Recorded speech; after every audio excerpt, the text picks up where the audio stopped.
Now we are going to start the session. Imran will be taking act of shooting and traveling violation. So if you are ready, he is going to start.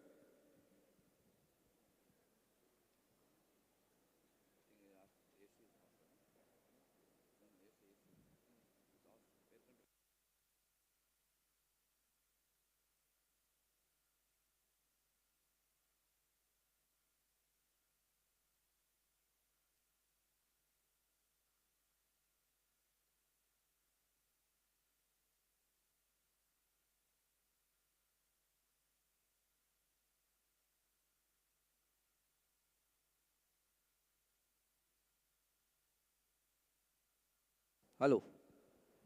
A very good morning.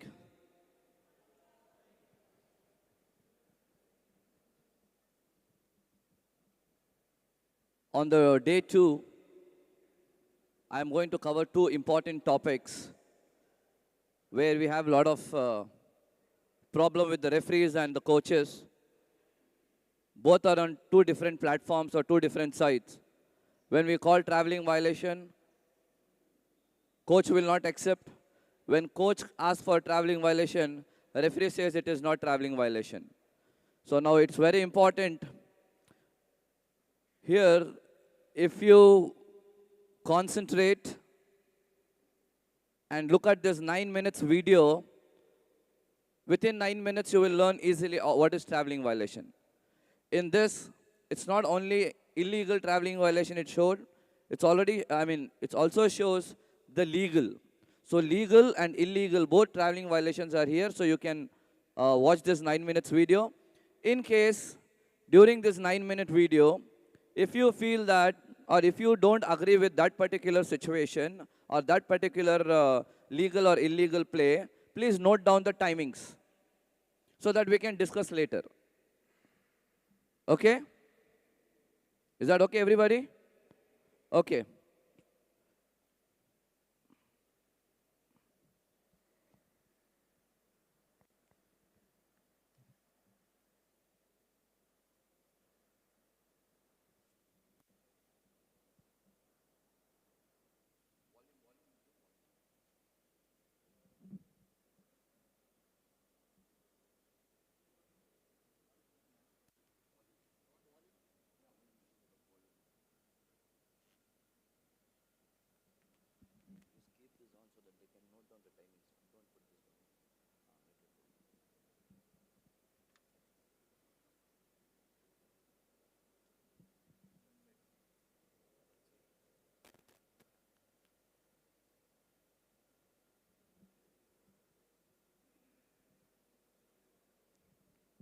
You can see the timing there, so please note down the timings if you feel like this is not legal, this is or legal.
Again, I'm repeating, if you feel anywhere any doubts, please note down the timings.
Okay.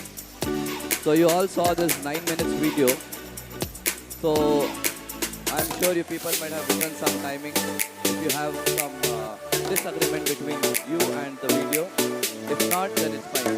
Is there anybody who has written the timings who thinks this is legal or illegal? Wait. Here. Forget about the video. So everybody agree with this 9 minutes video, what is legal and what is illegal? Everybody agree or no? You have some questions? No? Okay. I will share this video with normal sir, so normal sir will send it on the group. Okay? So I'll share with this video. Okay, now we have some 3-4 videos, the game videos, where you can see and you will know what is traveling violation and what is stationary, what is progressing towards the basket. You can see this videos. First video, no, previous one. Yeah. Play.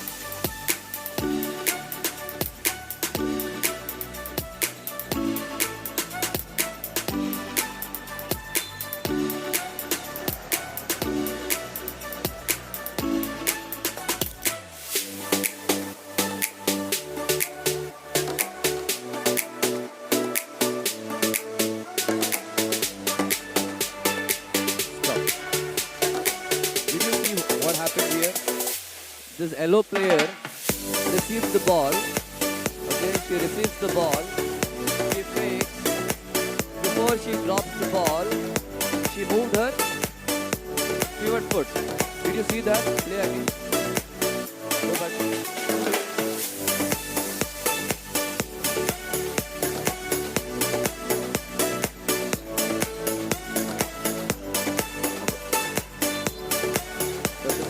Violation. She receives the ball, she makes, which is the pivot foot now, right leg. Okay? So now when she going, before she drops the ball, she lifted her pivot foot. You can watch that. Pivot foot lifted before ball is released. So this is traveling violation. Clear? Anybody has any doubts in this? Okay, very clear. Second video.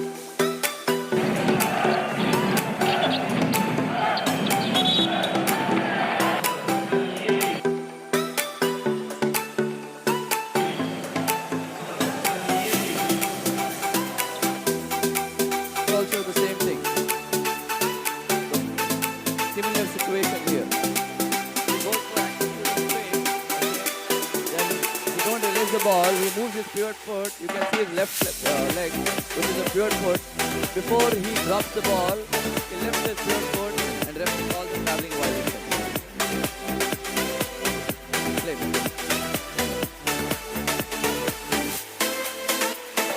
Next.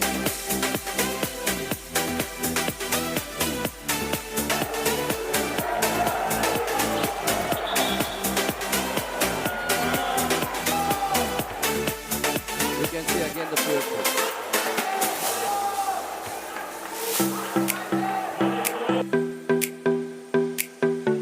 Okay, next.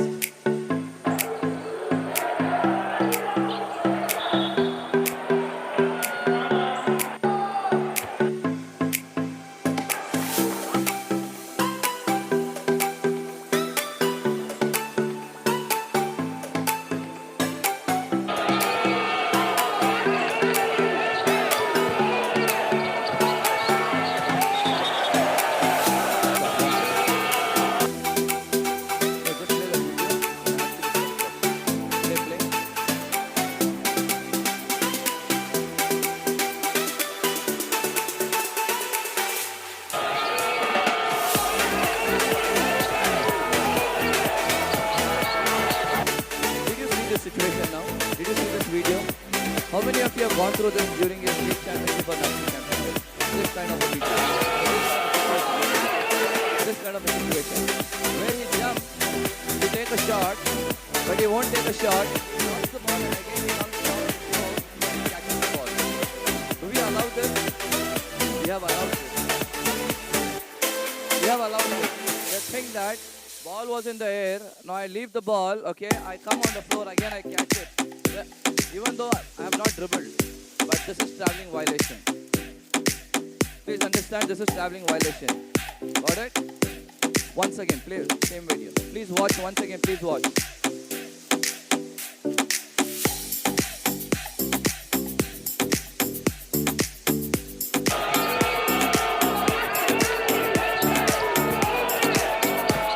Okay, yeah. This is traveling violation. Got it?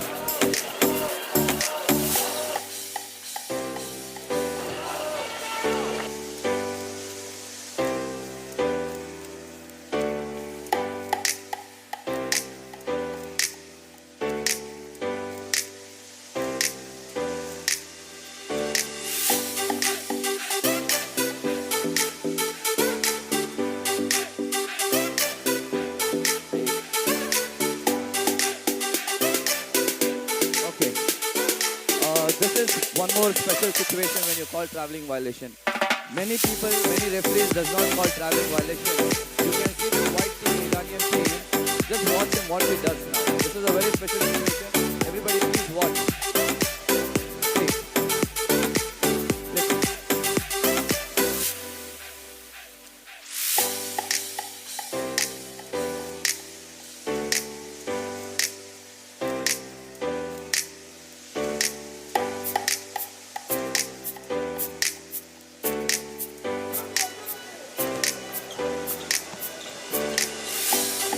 Dribblers now. Right, hop, right, same foot again, use twice, right, then go for a shot. Watch slow motion now, right, control of the ball, 0 step, again same foot, again he will take right only.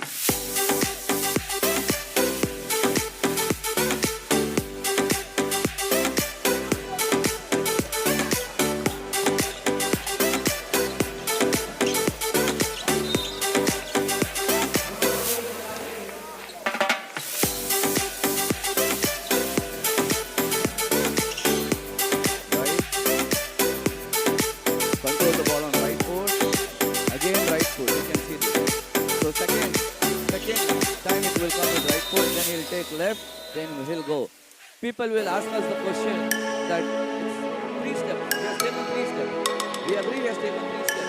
But was it right, left, right, or left, right, left, something like that? No. Look, right, left. Or even left, right. This is also traveling violation. 2 consecutive times. Cannot use the same foot. So this is traveling violation. And what we see in the national championship, nobody forgot about this traveling violation. They said 3 steps. But mind has come very clearly, 3 steps allowed. 3 steps allowed, but there are responsibilities. Do you allow 3 steps even for the stationary? Do you allow 3 steps, 0, 1, 2, even when you are going for the stationary? You allow or you don't allow? No? Okay. 0, 1, 2 step is allowed only when the player is moving or progressing towards the basket. This is most important. Now we'll have a small demo. We'll have a small demo now. Any 2 referees can come inside. One from here, one from here. Quick, somebody come.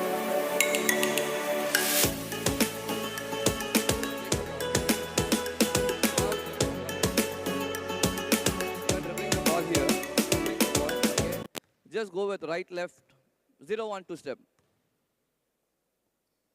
Is this 0, 1, 2 step? Be a little more firm and aggressive.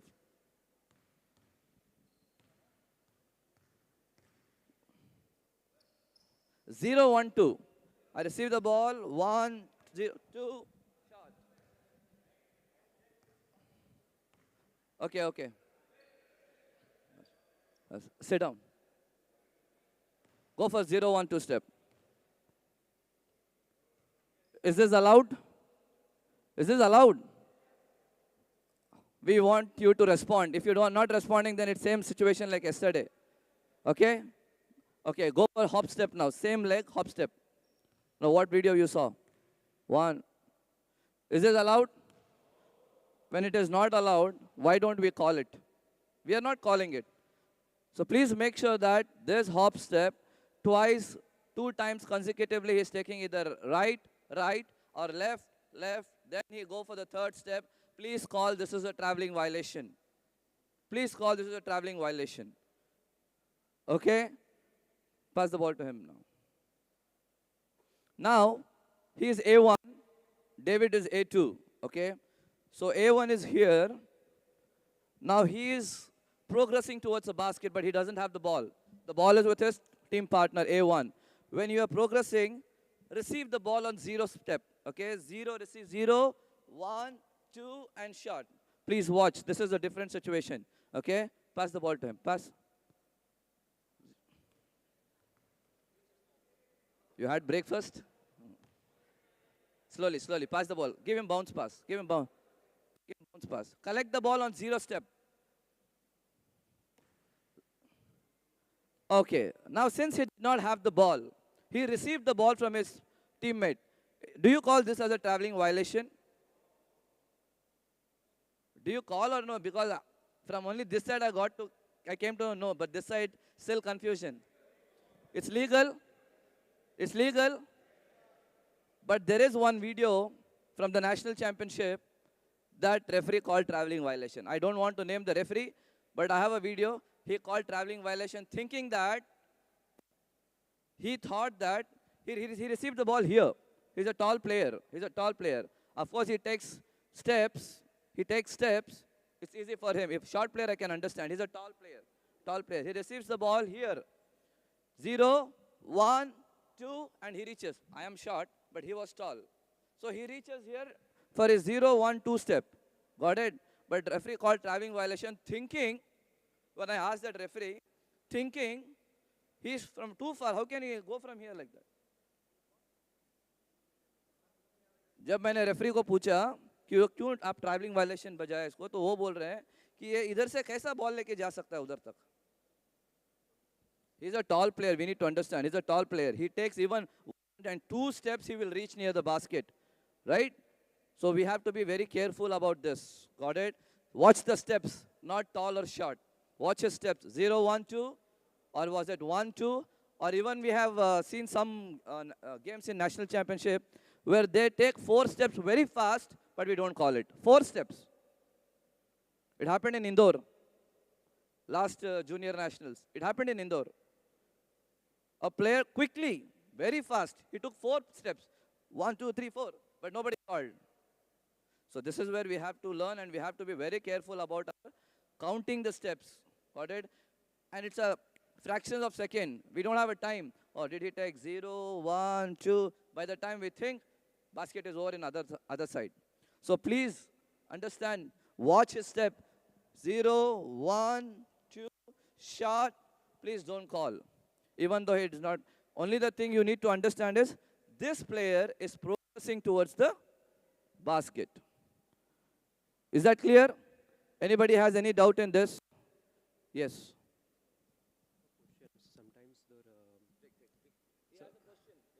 Sometimes players do shutter steps like this, and they grab the ball, and they go for the left shot. So let's demonstrate.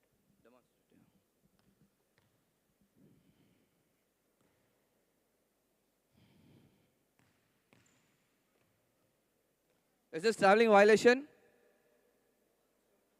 Once again, you should. Please watch. Please watch.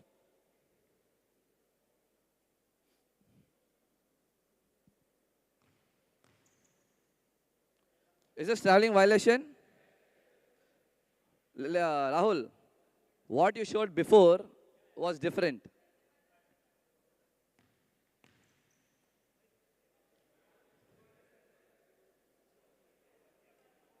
How many of you say this is violation? Hands up. Active. We need active participation. Demonstrate once again. Please watch. Rahul, don't be in two-minded. Show me. What is your question? Show me that.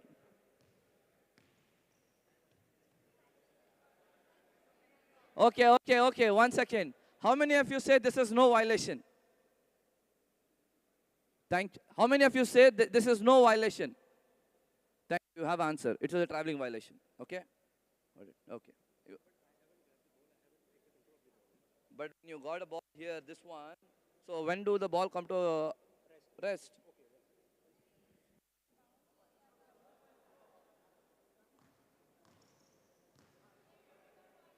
Okay, Rahul, you are two-minded. Pass the ball. No, we will discuss later. We'll discuss later about this. Okay? We'll discuss later. Okay. It happens, but you should know what question you are asking. Because it's three different situations you are showing. So everybody is confused here. Got it? Okay. Okay. The one more thing is, there's one more situation. I dribble the ball, I dribble the ball, I dribble the ball, I turn active shooting. Got it? I turn active shooting. Then I step in and take a shot here. Now, is this a violation? Is this a violation? Uh, in women game, we have a very good player. I don't name her. I don't uh, tell which state she belongs to. She does this, and we call violation. She's an international player. Once she approached us asking, is this a traveling violation? We clearly said no, but she asked us that why then the referees are calling traveling violation. Then we had to speak to that referee and we have to, this is learning. Maybe he has done mistake. He'll do mistake. I'll also do mistake. But this is a learning procedure. Got it? So that referee called traveling violation. She's an international player. She's very good in this. Okay, so we cannot penalize her. Imagine if the score is equal, 60 all, and this is the last rally for that team, and we call traveling violation, it means that the referee decided the game by calling traveling violation. So please keep this in your mind. This is kind of special situation. Okay, this is not very special situation, but you need to know before the pivot foot landed back, she released the ball or no. That you need to check. Clear, everybody? Anybody has any questions regarding this? Okay. Now, next is, anybody has any special situation in traveling violation? Anybody has? Yes, Radha. Quick, quick, come fast.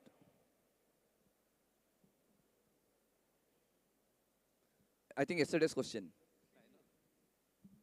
During spin move, there is. Pass the ball. Okay, Rahul, sit down.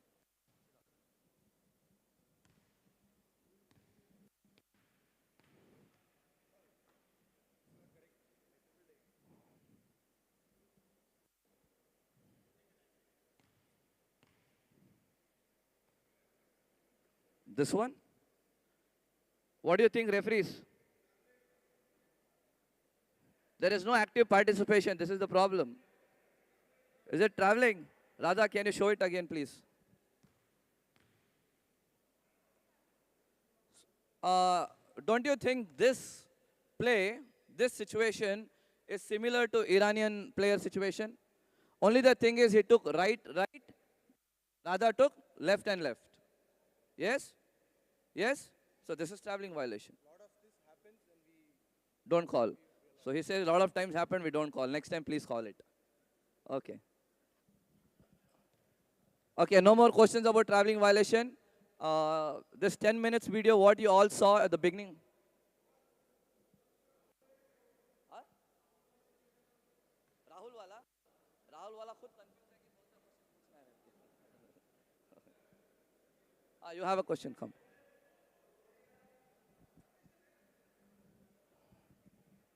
Okay, we have one more situation here. We have one more situation. Come fast.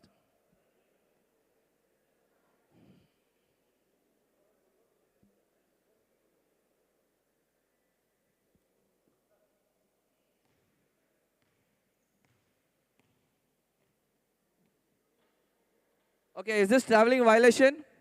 No? So you have an answer. Okay, there's one more situation.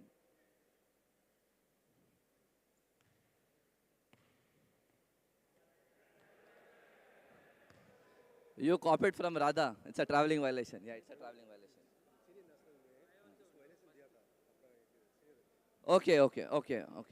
Okay. Fine. Which one?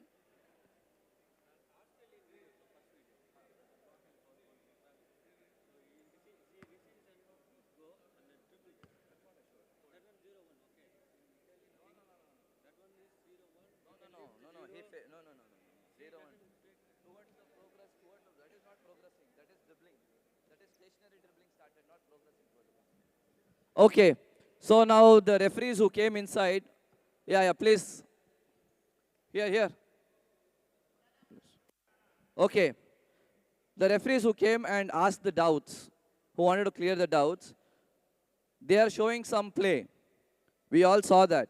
But they say that during the national championship, what is traveling violation that referee is not calling, and what it is not, the referees are calling. This is what they are planning to say. But now since we are all on the same platform, so we have a uniformity in traveling violation now. And now next championship, if again referee calls, then we have to conduct one more clinic then. Okay? So anyways, thank you for traveling violation. In case anybody has any doubts, you can just go through that video, 9 minutes video. So you will come to know everything. What is legal and what is illegal, both you will come to know. Okay? Thank you.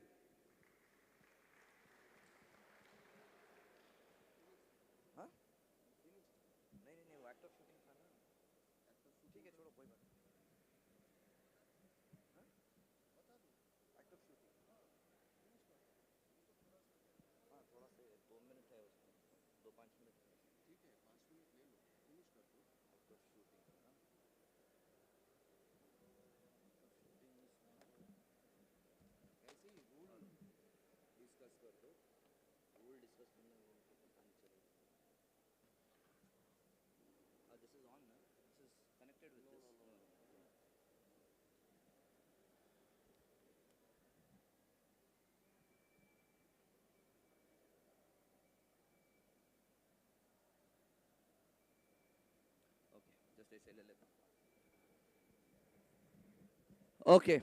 So next to the last topic from my side is act of shooting. Uh, Come one referee from here, one referee from this side. Please come. Not the same referee, some other referee. Come fast, come fast.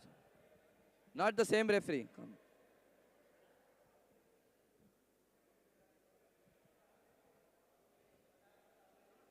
Ball, Santanam, ball. Okay. Here.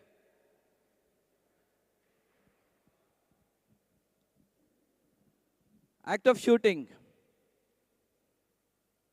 We call it as in a short form AOS, act of shooting. Now just I want to understand from your side. Now one more referee come. Okay, just wait, Shakil, just wait. Now you are the referee. Okay. You are the trail referee and he is the player. Okay, he is the player. He dribbles the ball. Dribble the ball. Dribble. Okay, dribble the ball. Stop. Okay, now go for the left shot. Come here. Please watch.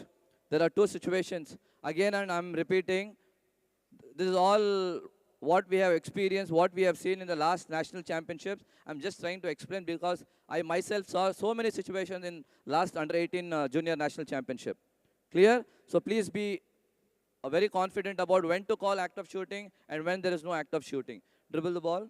Dribble. Catch the ball. Okay, now do you call this as act of shooting foul or no?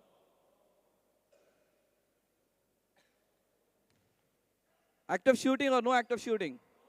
No act of shooting. Okay. Now only one difference you have to identify here is, turn this side. Dribble the ball. No, just stand and dribble. Dribble. I do this. This is on dribble. Okay. When I hit, just catch the ball. Now this is act of shooting or no? Few of them say yes, few of them say no. Dribble the ball, catch the ball. No? Okay, tell me, when do the act of shooting starts?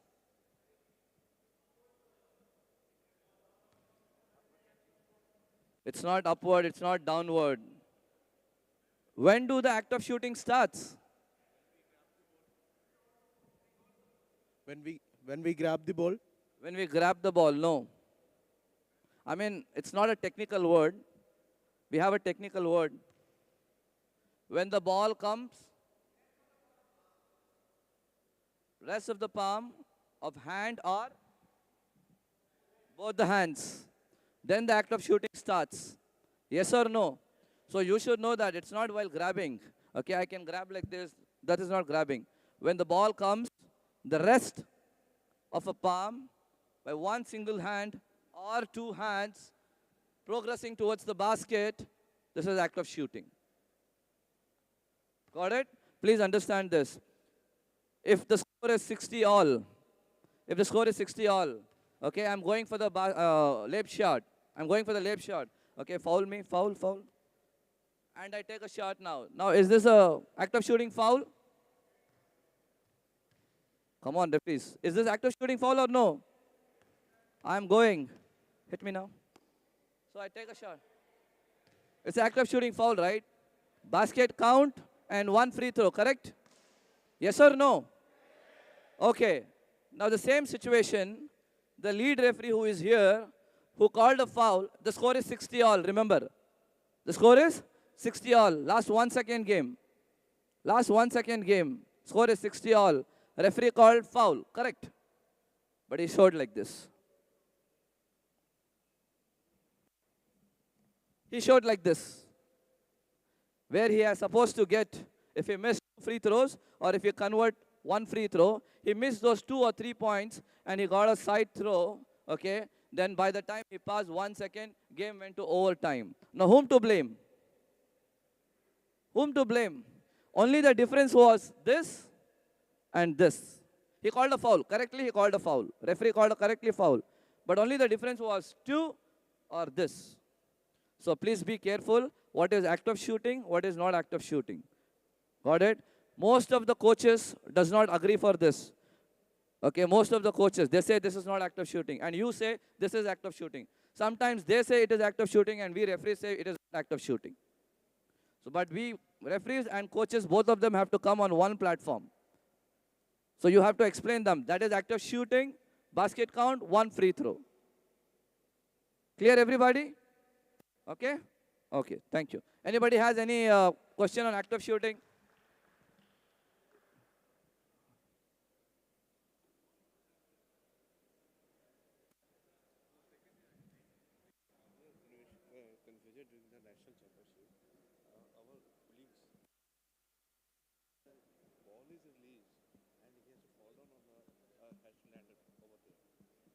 It's a landing. That is principle.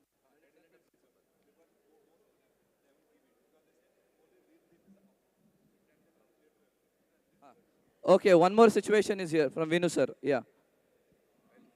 Yeah, please, please. Yeah.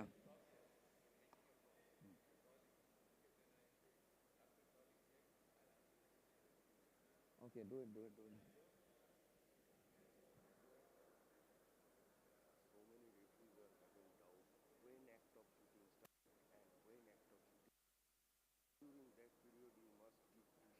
Yeah, act of shooting foul. Okay, there's one more good point from Athanu sir. Now we spoke about when do the act of shooting start.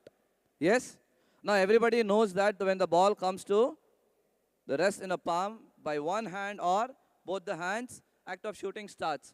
But when do the act of shooting ends?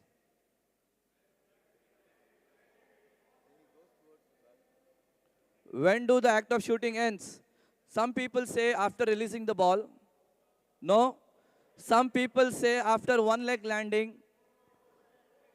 Okay, some people say both the legs touching the floor. Yes?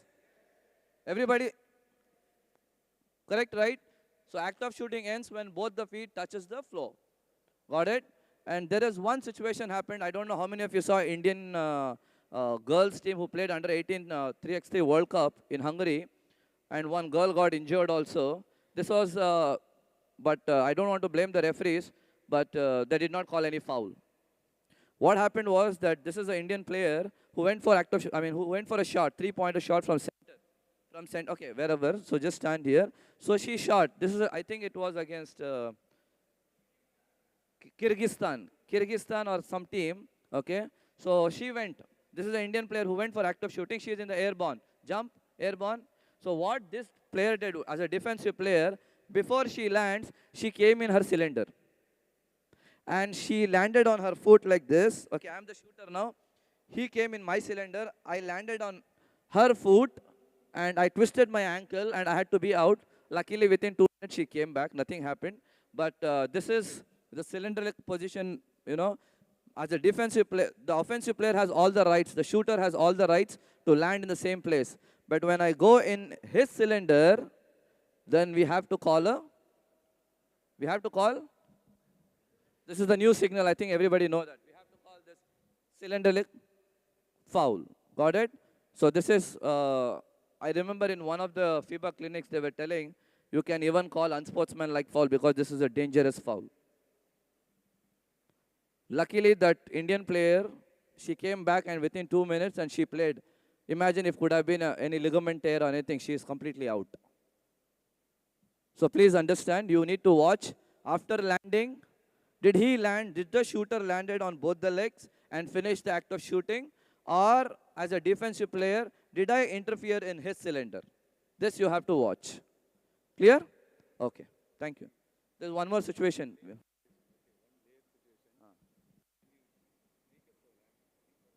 Okay. I made a foul on dribble? Okay.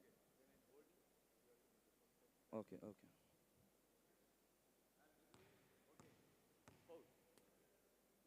After that, I'm not shooting. Okay, referee calls a foul, immediately I'll stop. And when the referee calls a foul, I leave the ball and go. Huh. You have to do this as an act of shooting or what? Okay, so now this is a question. So he dribbles the ball. A player dribbles the ball. Okay.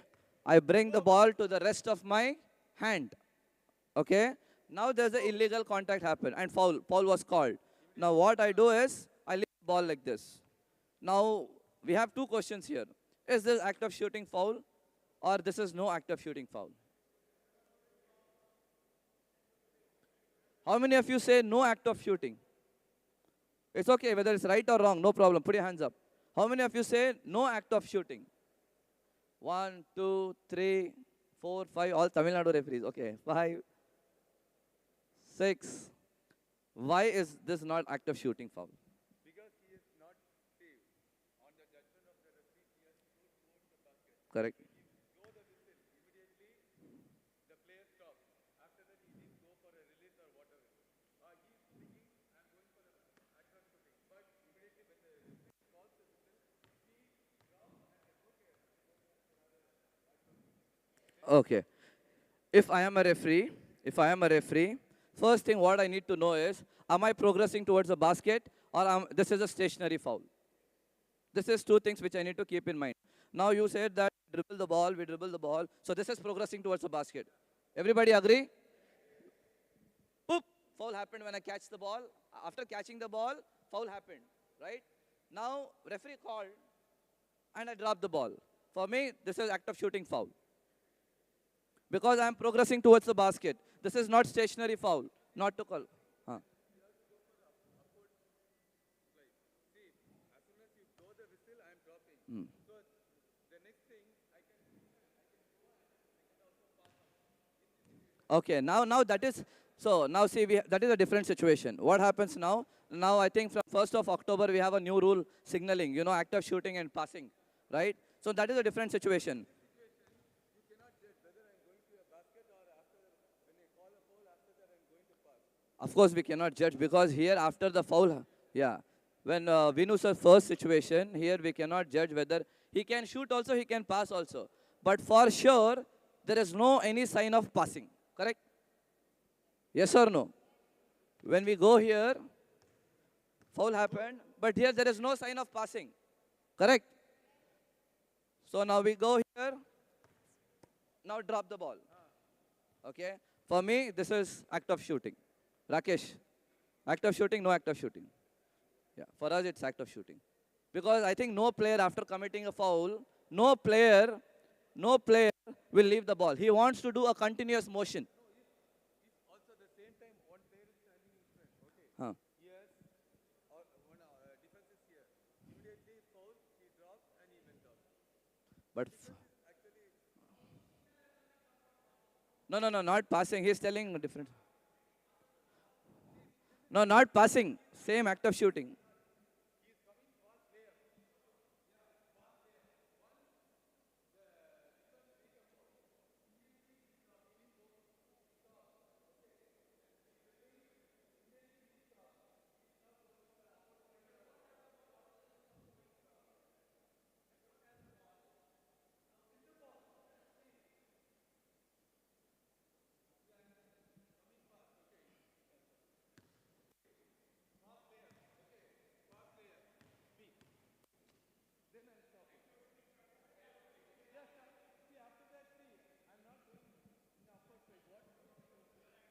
Listen. Let us, sir, Vinu sir. Let us make it very simple. Let it not be very complicated or controversy. The very first thing is progressing towards the basket. That we need to understand. Second thing is, now referee called. How do the referee know whether he stops or he goes for the shot? No, not necessary. When I stopped, when I gain a, when do act of shooting start? That was what we were discussing. Yeah. No. That is, see, in my opinion, okay, we can discuss later, no problem. But in my opinion, it is act of shooting. If anybody says no act of shooting, then we can discuss later. Okay? Clear? So this is act of shooting for me. And he goes in the air, right, left, and now he passes the ball. That is very clear. It's not act of shooting. Yes.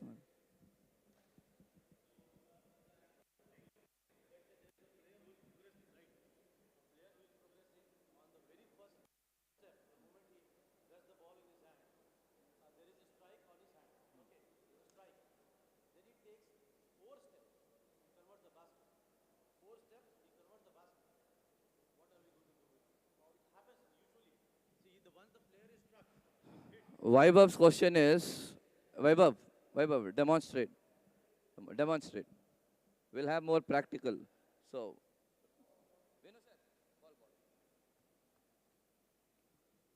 Vaibhav's question is, I dribble the ball, I am progressing towards the basket. On my first step, there is an illegal contact happened.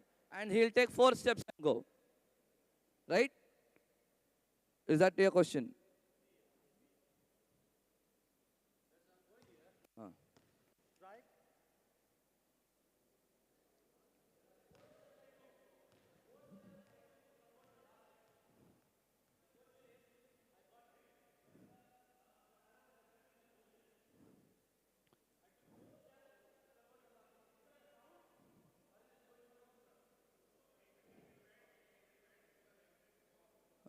No. It not depend on the referees. We have to be on one rule. It cannot be on. Okay, now. Now the question is, foul happened and act of shooting, right? So I took 1 step here, got it? Since it was not,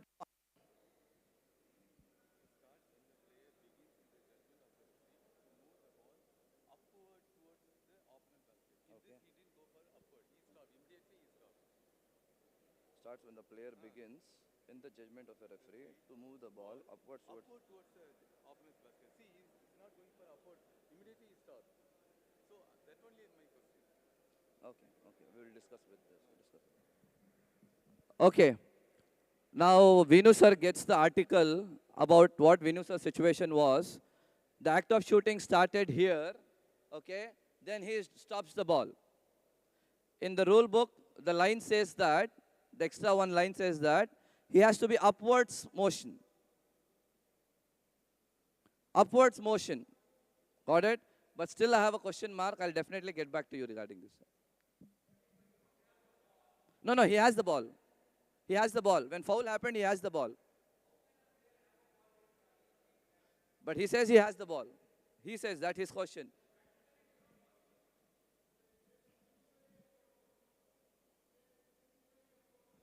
But this sentence is different now. In the book, what it has been given is different. Discuss that later. Okay? We'll discuss that later. Okay? So anyways, now Vaibhav's question. That's the last question, Vaibhav's question. What he said was, there was a foul on first step. It means that act of shooting started. Now he takes 1, 2, 3, 4 steps or 5 steps, whatever. Is this act of shooting foul or no act of shooting foul? Okay, act of shooting foul. But Vaibhav, basket counter, he converted the basket after taking 4 steps. For me, it's act of shooting foul, no basket, 2 free throws. For me. Okay. Huh? Of course, yes.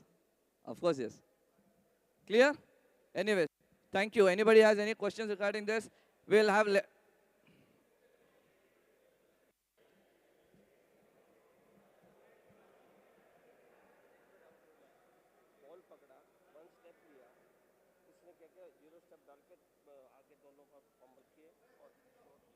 Already here told. That is not violation. Okay, thank you.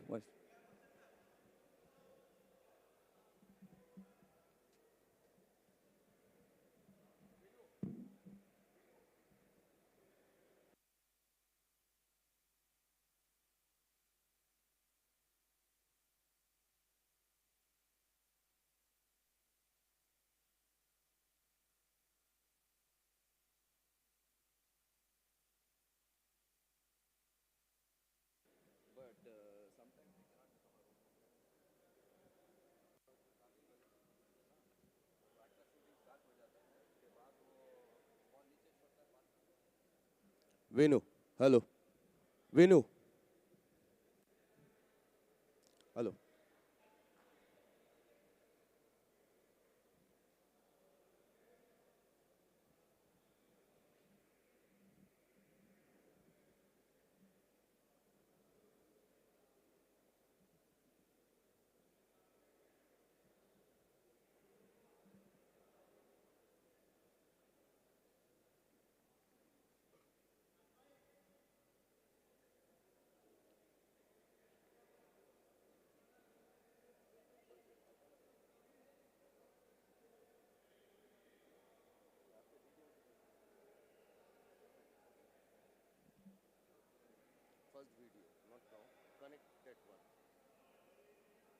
Hello. Good morning, friends. Uh,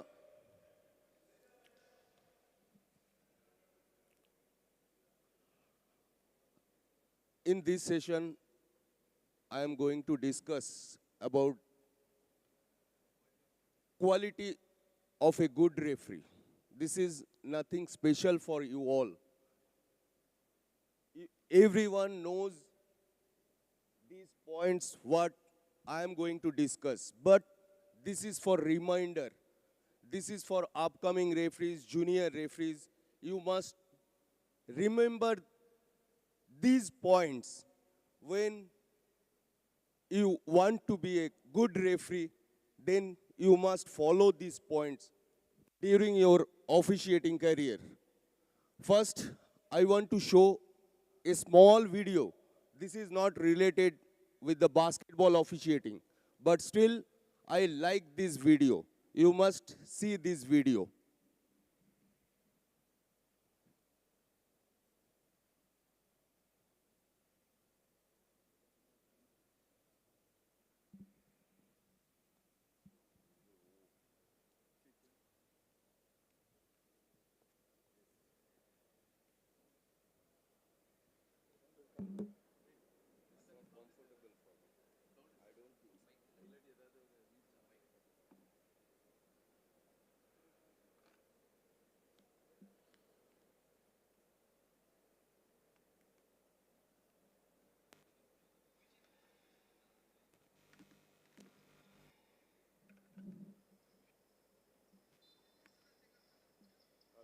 Hello, hello, hello.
Okay,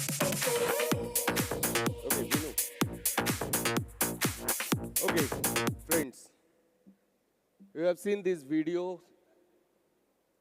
I hope all of you know this referee. He is very famous football referee. Why I shows this video? Because I want to show you all his body language, his expression. Sometime as a referee, we need to send some verbal message. Sometime we can use non-verbal message. Sometime one small smile is enough to control the game. Because nowadays, FIBA is having one golden rule that is called control the game. This is depend on three referees how you are going to control the game. So if you want to control your game, you want to be a good referee, you want to finish your game nicely, then you must follow some, you have some qualities, you must follow some rules and regulations. So in your personal life as well as officiating career. You want to, so, you know, be a good referee, you want to finish to be a good referee, you want to finish your game nicely, then you must follow some, you have some qualities, you must follow some rules and regulations. So in your personal life as well as officiating career. You want to, so first point is be a appearance. Referee, you want to finish. As a referee, this is matters that how you dressed. You want to finish your game. How is your uniform? Then how you wear that uniform. You have if some you want that players, coaches, spectators respect you as a referee, as an official, you must dress properly. Suppose I can give you one example. If you are going to your workplace, you are going in shorts and t-shirts. This is permission. Your job place or office can permit this one? No, no. Same like this, if you are coming on the court, you must dress properly before asking players, tuck in your uniform. You must tuck in your jersey. You must clean your jersey and come. So appearance is matters. Not only in the officiating, in your personal life also. Next point is punctuality. In your personal life also, punctuality is very important because suppose during the game, organizer or crew chief informed you that half an hour before or 1.5 hours before you must come to the dressing room for pre-match. You are big referee. You think you are big referee. You came 20 minutes before. Your partners were waiting there 1 hour. You are big referee, that's why you came late. This is not acceptable. If you want to be a good referee, you must punctual. I want to tell this because why I am telling this one. During our national and national games championship, we observed so many referees are not punctual.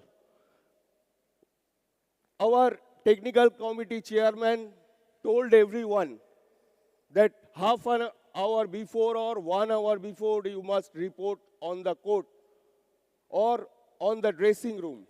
But few referees came late.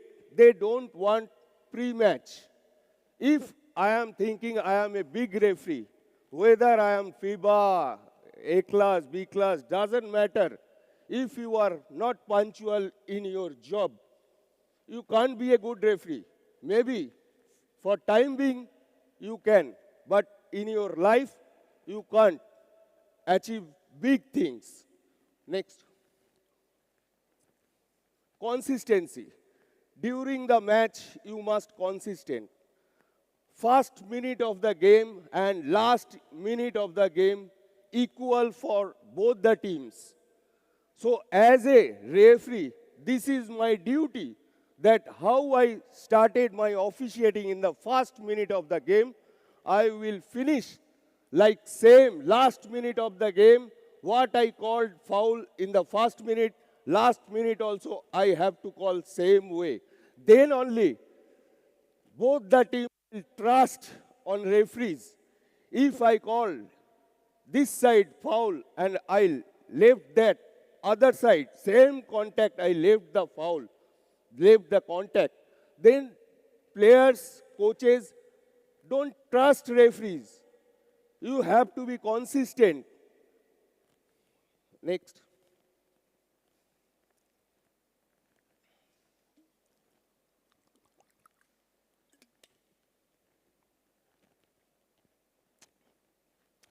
Best call in the beginning. This is very important. Personally, I can say this because in my career, every time I used to follow this point, because if in the beginning you called a good call, perfect call, 100% contact or 100% traveling, whether it is, whatever it is, then you can get more confidence throughout the game. If you called a bad or 50-50 call, first call, your call is 50-50, then throughout the game you will struggle with your call. So this is my request. Always focus on the game from the beginning and try to call a good call at the beginning of the game. Next, do not officiate the game alone. Yesterday during IoT session, I show there during my slides that 3 officials but 1 team. We are a team, not only officials. In fact, with these 3 officials, table officials, we are also a team. So always, whether I am senior referee or you are junior referee, during the match we have equal power. We have equal, what I say? During the match, we have to follow the same rule book. We must officiate together. We support each other. In fact, I must say, on the court and off the court, if we follow this rule before the match, 1.5 hours before the match, when we are coming to the gym, we must stay together. We must discuss pre-match, during pre-match.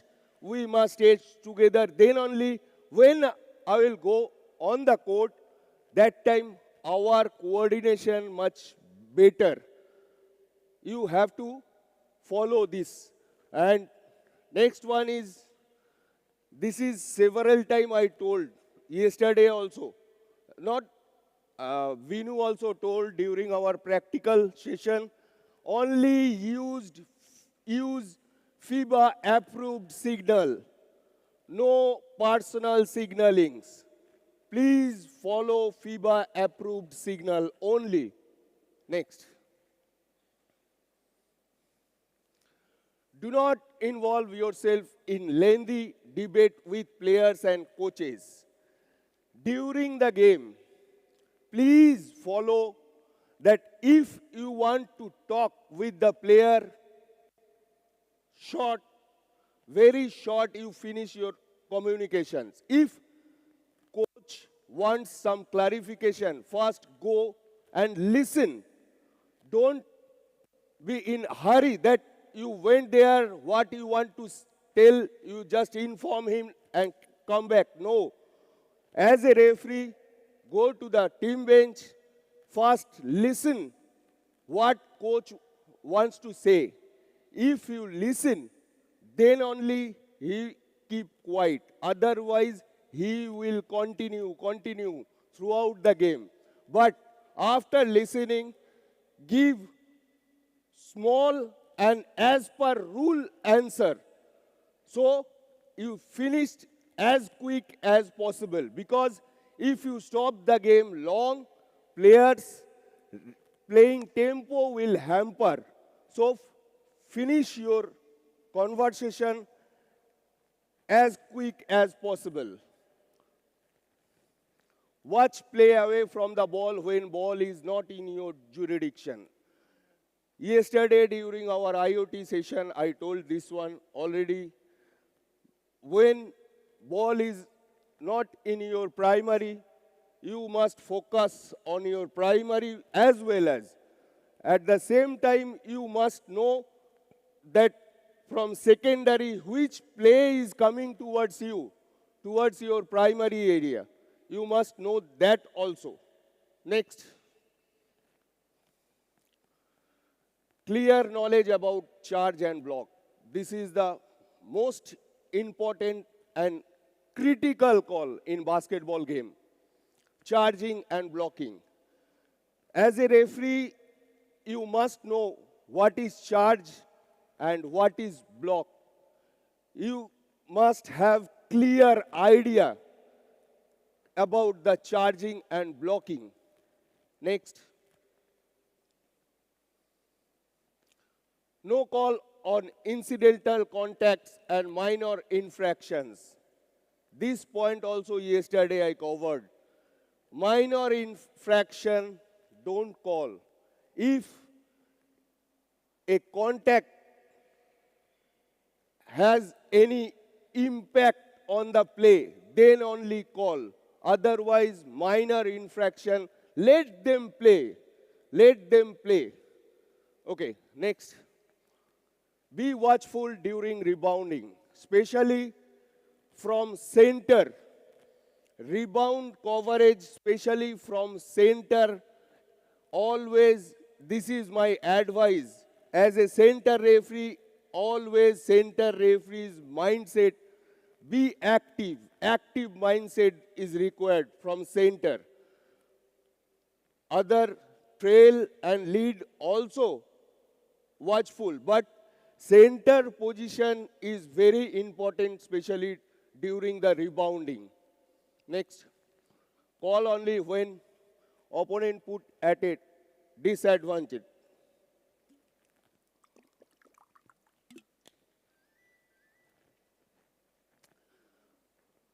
तभी call करना चाहिए जब कोई भी team advantage या disadvantage principle follow करने के बाद अगर एक टीम डिसएडवांटेज में आ रहा है, then only you call a foul or something. Otherwise, if there is no advantage, disadvantage, let them play, allow them to play. Next. Understand the spirit, intent, and philosophy of the game. As a referee, you must know the philosophy of the game, intent, and spirit. Suppose, I can give you one example. As a referee, you must read the game. During last 25 seconds in the fourth quarter, yesterday someone asked me, suppose last 25 seconds to go or 10 seconds, maybe 10 seconds to go, out of bound throw in from baseline. Score is 80-81 in favor of offensive team. This time, anyone? On the court, if a defensive player used his both arm like this, as a referee, what you will do? What you will call? Ball already hand over to a thrower. Referee already hand over. Defensive player just hold him, not grab, just feel with the hand, both hand. What you call as a referee. Only 10 seconds left in the game clock. You will call throw-in foul. 80-81. What you will call? Please answer.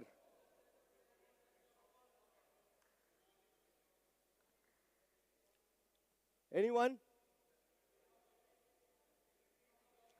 Yes, correct. As a referee in this situation, I will try to preventative first. Hey, come on, take off your hands.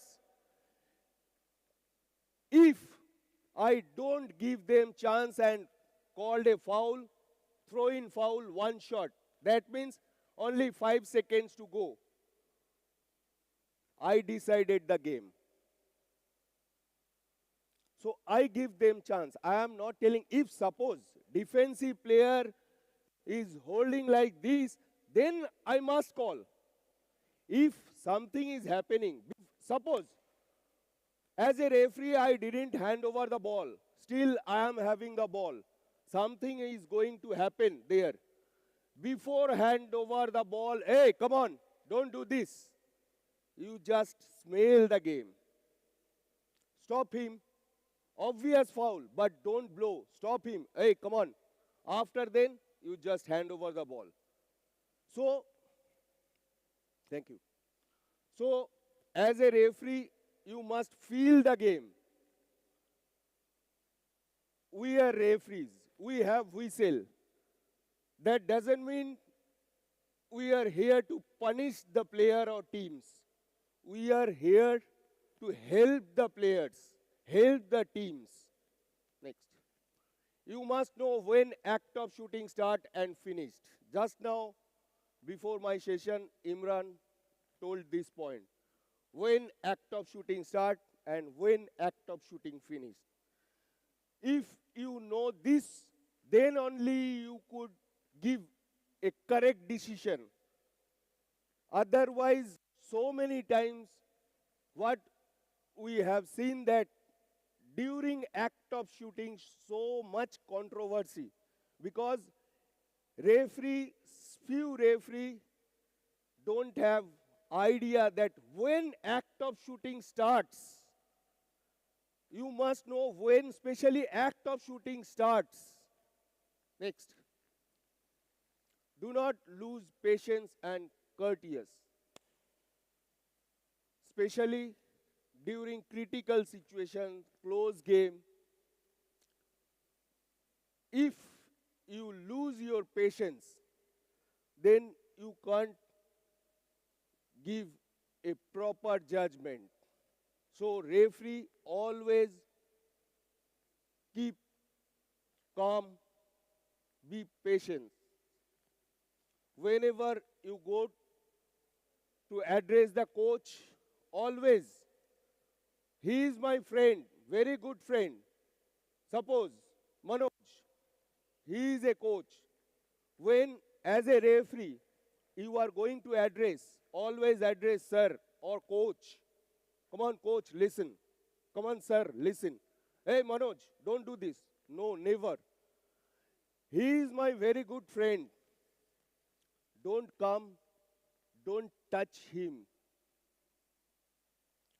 Okay. During the play also, with the player, never ever touch any player and don't allow players to touch you. If you want to say something, always, this is my advice, always keep your hand like this or this when you are communicating with the coaches and players. Next, control the game with minimum interruptions. ऐसा नहीं है बिल्कुल ही. कल जैसे मैंने बताया था 30 whistle बजा मतलब मैं अच्छा रेफरी हूँ. क्वांटिटी नहीं चाहिए, क्वालिटी चाहिए. तो जितना कम हो सकता है व्हिसल के साथ मुझे गेम को एंड में लेके जाना है. Next, smart walk while switching. Yesterday, when Vinu shows that mechanics 3% rotation, Imran shows that during transition, during rotation, not only during rotation, during foul reporting, during switching among the referees, always try to, don't run, always try to smart walk. Smart walk, anyone can show me smart walk? What is smart walk?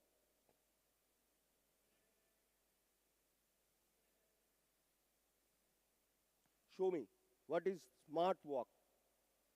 Here you called a foul, now you are going to report. Okay. Yeah.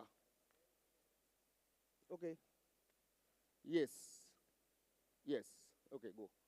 Smart walk means not like this, that I'm going. I'm looking smart, no? No, not this is smart walk. Smart walk means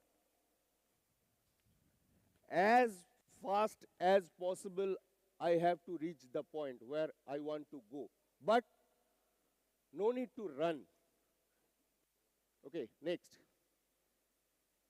Thank you. Feel for the game. What I told before, always feel the game. Next. No mistakes in the last minute. If, as a referee, you want to do some mistakes, you can do in the first, second, and third quarter. But not in the last minute. I am joking.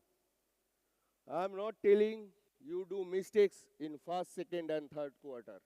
You have to try that without mistakes officiating. But I know that is not possible. We are human. So, referee, as a referee, I do mistakes. But last minute of the game, where referee decide the match, this is not acceptable at all. Let players, allow the players to decide the match, because everyone wants to see the game, not referees. So let them decide. Last minute, no mistakes. Next. Last quotation, good judgment comes from experience, but that experience comes from bad judgment. This is very true.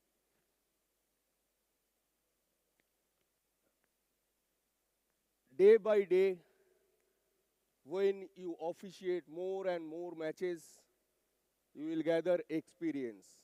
And from that experience, you will call bit.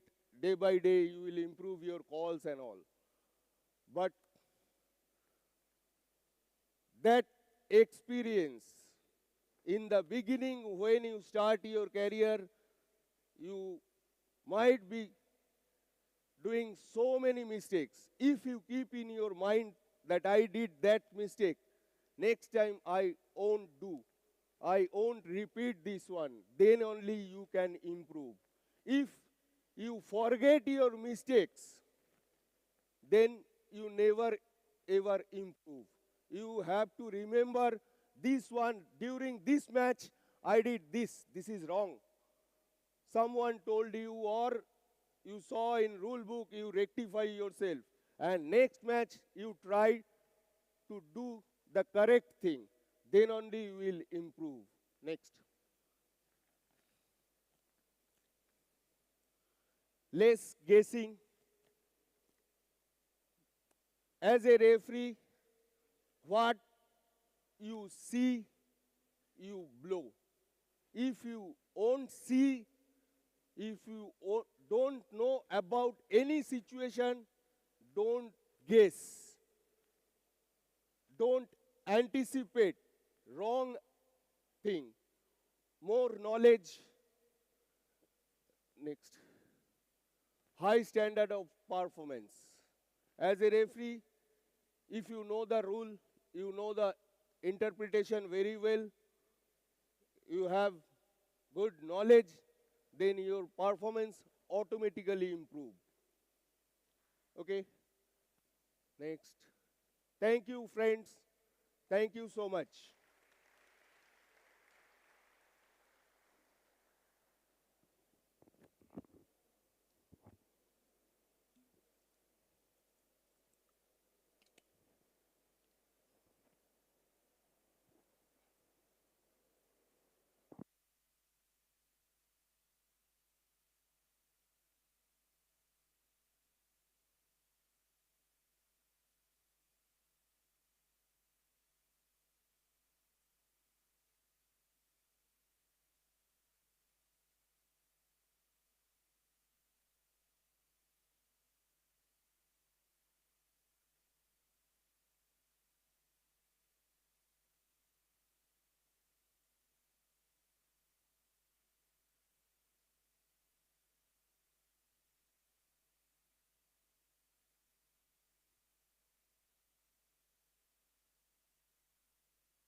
ಬರೋವರೆ 3 and 3. Huh? Start. 3 and 3 rules only now. Huh?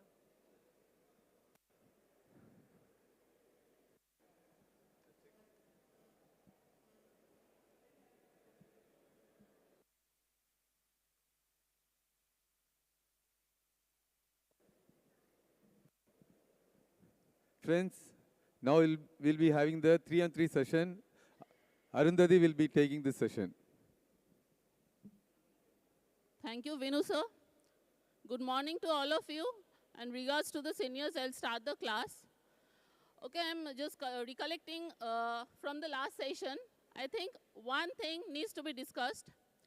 As a team, when we work as referee, when we warn the coach, so one referee, if you one is warning the coach, try to avoid the same referee will blow that technical foul on that coach.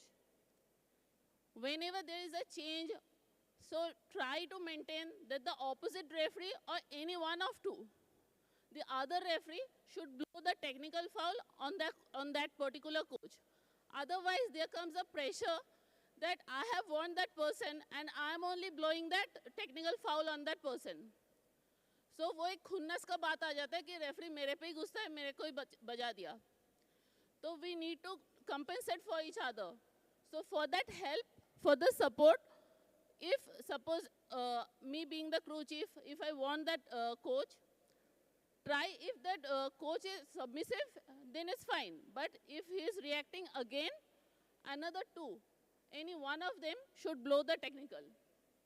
We'll try to maintain this. So that way the coach also cannot pressure us like referee ka khunnas hai. Okay, let's come to the 3 on 3. As we know, this is a very fast type of game in basketball. It only takes 10 minutes in shot clock. Am I right? 10 minutes shot clock. So, yeah? Yes. It's a 10 minutes game. And 12-second shot clock reset. We know this basic. If a team reaches 21 points, the game stops automatically. We know the basics. Yes or no, please interact. Otherwise, I won't be understanding that how deep I need to go. Are we clear on this? 21 points, we stop the game? Please response. Thank you.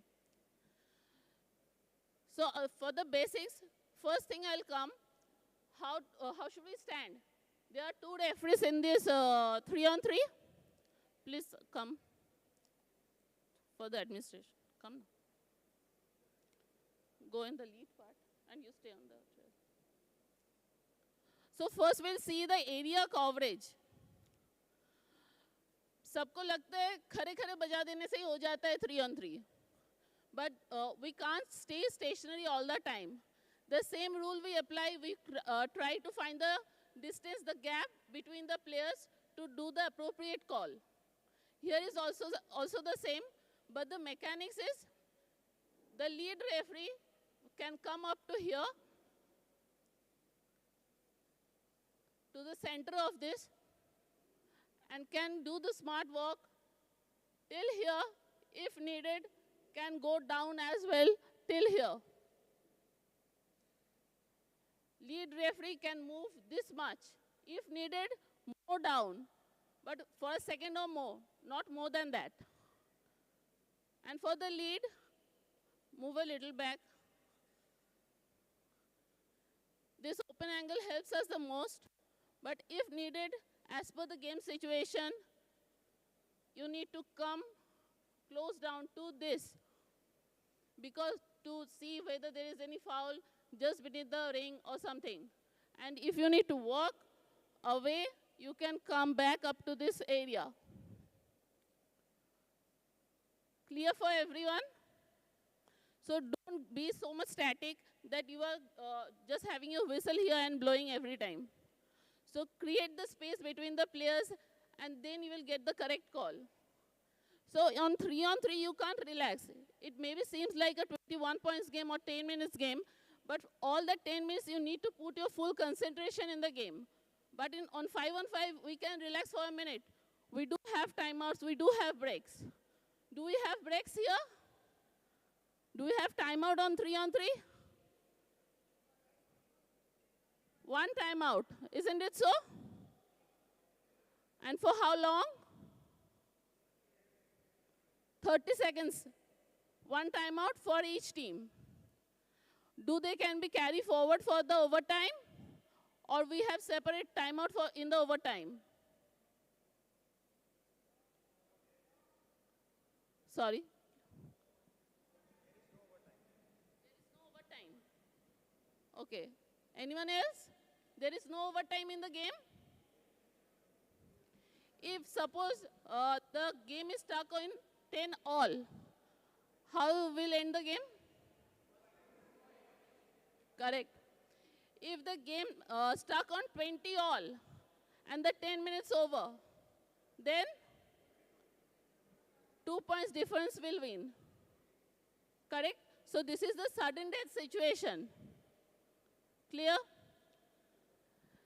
While reporting, okay, fine, one thing more. Just a second. The lead referee should stand just in the opposite side of the table will be administered. The table will be here, no?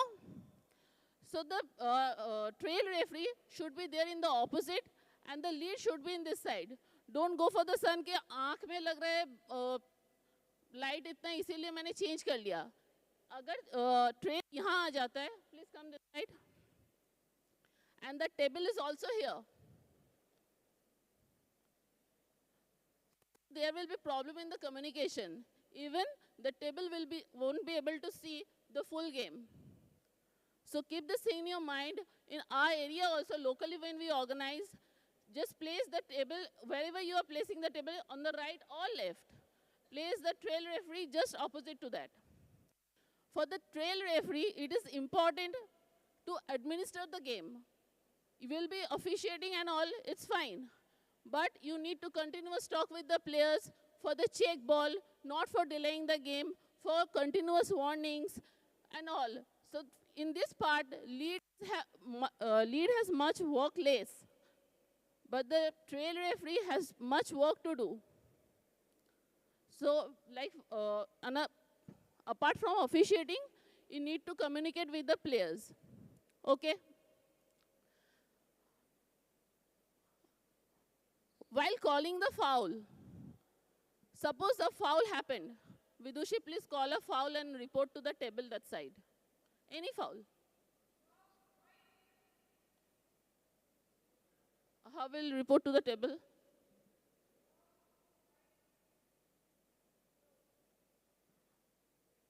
While reporting, we don't need to show the number of the player on 3-on-3. Don't report the numbers.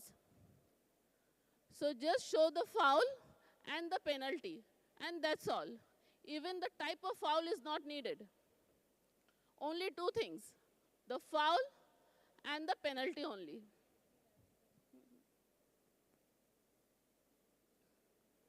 What is the penalty for the technical foul? Anyone? On 3-on-3, technical foul का penalty क्या है? One free throw. All agreed? Yes, one free throw. For the unsportsmanlike foul, what's the penalty?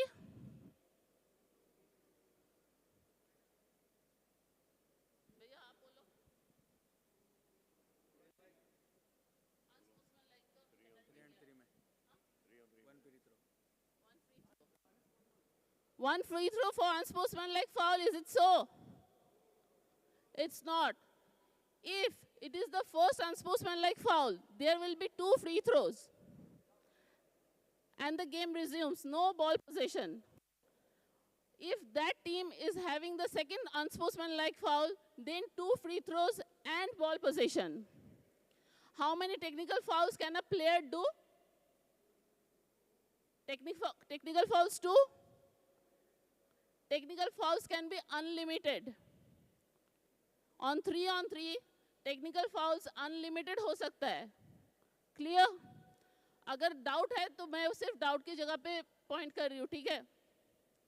But unsportsmanlike foul कितना हो सकता है? Only 2. On one player. और एक unsportsmanlike foul को 2 team foul के हिसाब से count किया जाता है. Clear? Another thing behind, sorry.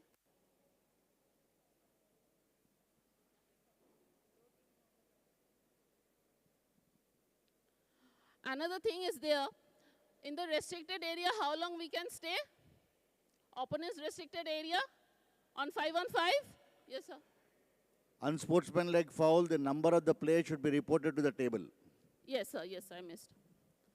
Unsportsmanlike foul के लिए उसका jersey number report करना जरूरी है, because we have to keep the count that only 2 can be done. Only this is the exception. Okay.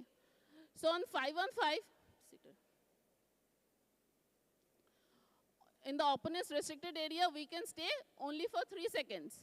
But on 3-on-3, while dribbling, can we stay in this area? We can stay in this area, no? But can we dribble like this? For how long? Yes. So previously it was called the stalling violation. Now this is called behind the back. So we cannot dribble inside the arc for more than consecutive 3 seconds, showing our side or behind to the basket. Clear? Another thing is there in 3-on-3, the clear ball. What is the action of the clearance? This is the action of the clearance. How we will say the players while they are playing within the 12 seconds that you need to clear the ball. While they will be playing, we can just do that action. It means the player will understand that we haven't cleared the ball yet, we need to clear the ball. But if they attempt and they make a basket in between this, whether we'll give that counted? Is it so? Arundhati, Sorry, sir. please tell them what clearance is, whether both feet should be outside or 1 foot should be outside and 1 foot can be in the air. Yes, sir. To clear the ball, the team which control of the ball, they should come outside either 2 feet outside the arc, or with the ball, the player can come outside like this and lift 1 foot. This is also clear. Okay. And we'll show the players like this. It means suppose there is 6 seconds on the shot clock, but the players haven't cleared yet. So this signal will remind them that we need to clear the ball first and then attempt. In between, before clearing the ball, if they make an attempt, we'll call not cleared. This is a violation, and the defensive team will get the ball. Clear for everyone? So any more points? Tell about how the substitution takes place here. Handing over the ball and substitution. Call 2 people and make them.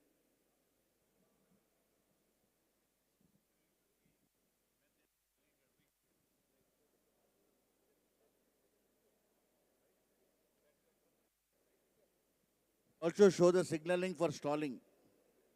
Signal.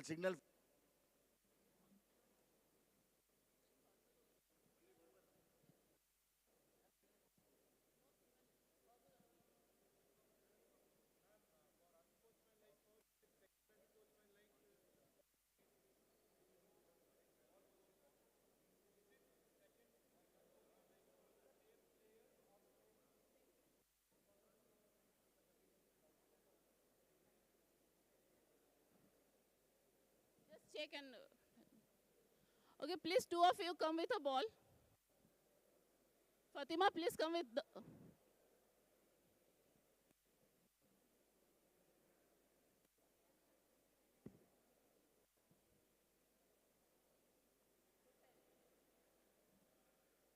Suppose I am in the trail. Team A won the toss and chose for the offense. How will I hand over the ball? I will not hand over the ball here. I'll give the ball to the defensive player. And with the check ball, they will start the game. Recently also we do this. We give the ball to the offensive player directly. So it's easier to give it to the defense and let them start the play. An offensive player need to get the ball properly, like need to hold the ball properly, then only the close defense can be done. Suppose just go immediately to her, just go fast and immediately go. Yes. Here what can we do? We can give a warning. And next time if the defensive player repeatedly do so, we'll blow technical. One warning goes for all 4 of them, for the team. One warning should be visible and for 4 of them only. Okay, for the team, not for each player 1 warning. In 5-on-5, as we see, 1 warning for the whole team. Here it is also same. And for substitution, there is no need to say the officials. In dead ball, a player can come and substitute her teammate or his teammate automatically. There is no need to report to the table also. Only the ball should be dead. Clear? Also signal when same team gets a throw in and when the opponent from where, how you will show the action. Here, suppose the offensive team, suppose we are playing in this court and the offensive team gets an out of bounds or something like that, we'll show the direction of game like this. Now if suppose the defensive team gets the ball, their ball position, how will we show? We'll just show this. This only means that the defensive team has the ball. Clear? There is no need to say the defensive team has the ball or something. You do this, means the opposite direction the game will start with the defensive team. In the hell ball situation, do we apply the arrow here? Always defensive team will get the ball. In every hell ball situation, the defensive team will get the ball.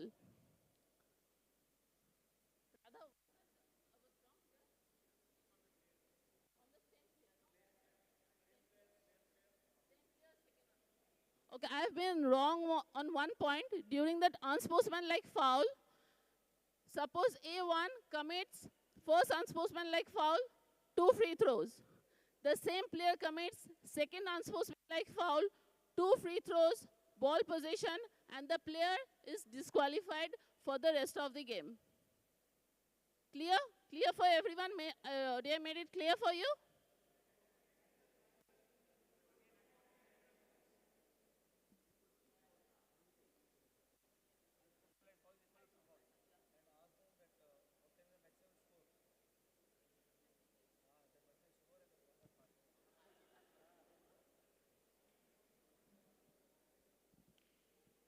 Anyone else? Any question, please?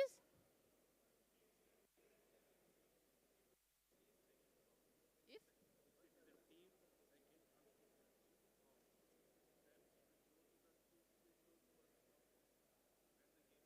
and the player will be disqualified. Yes. Second, team, yeah. If there will be. If A1 commits first unsportsmanlike foul, there will be only 2 shots. Only 2 shots. Yeah. A1 again did the unsportsmanlike foul, then ball position, player goes out and 2 shots.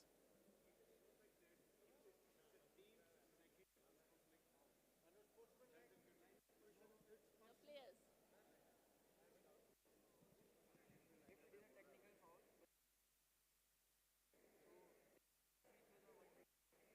Good point.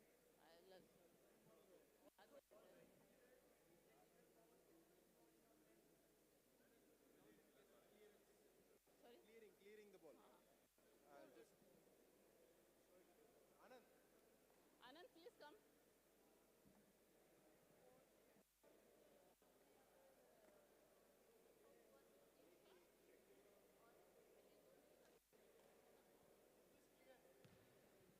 Just look at Radha is showing something.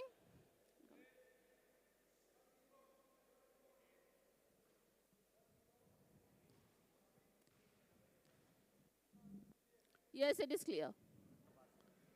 Yeah, it is clear. One leg can be lifted and it will be cleared. Okay.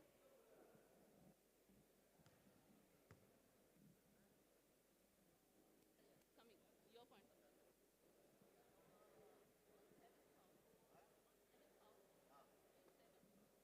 6 fouls are normal, 7 to 9 fouls. If the technical foul happens here, Yeah. 1 shot and then 2 penalties, no. Yes.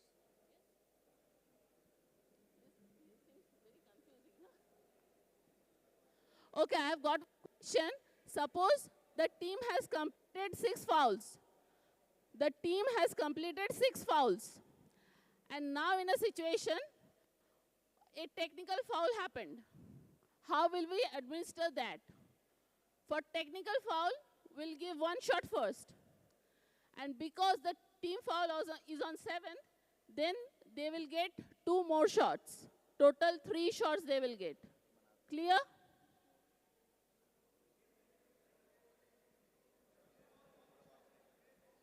Normal sir told, just told. 1.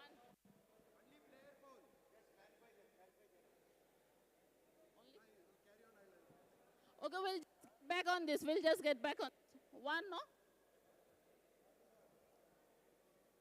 And for the 7, let's clarify it. I have also forgot. Uh-huh. Technical foul? Huh. We are checking on it. Earlier it was that. If something is not, we'll check and we'll get back.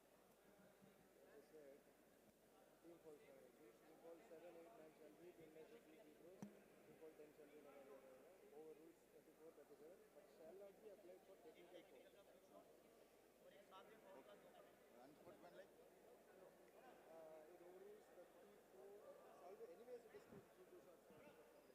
Yes.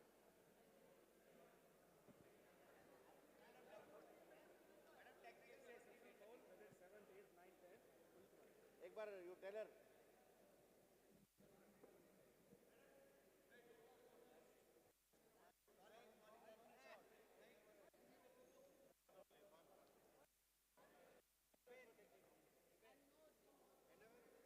Technical foul, then it will be 1.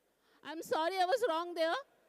Earlier, yeah, I'm wrong there. If the team completes 6 foul and there is a technical foul occurred, then there will be only one shot for the technical foul. It was my fault. I conveyed it wrong. I was wrong there. Okay. And on the 10th also it is same. Only one. And ball position will get. If the team completes 6 fouls, the team is on the 7th. Okay. There is a technical. Then the team will get one shot, not two. Correct?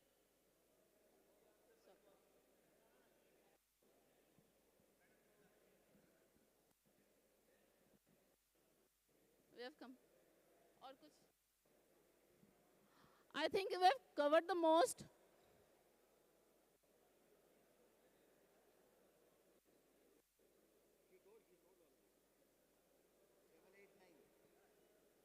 No, I just told no.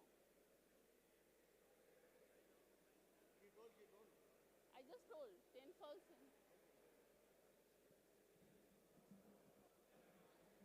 Okay, friends. Anybody has got any specific clarification still to be done, either on 3-on-3 or 5-on-5? Please stand up. We'll give you the mic. You can tell so that everybody will listen, and then we can clarify it here. Anyone has still got any doubts about anything or needs some clarification? Yes, Sarfraz, please come. In case of three-way tie.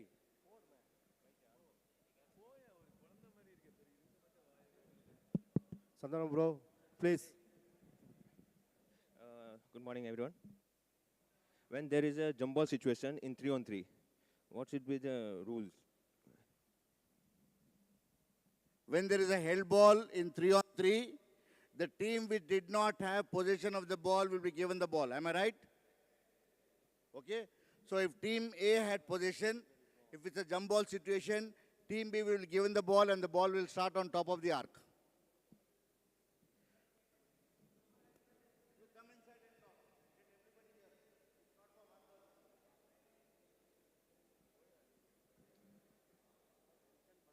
If no team is entitled for the possession, then the team which has the previous possession, the opponent will get the ball for the jump ball situation. Is it clear? Come, Rahul, come.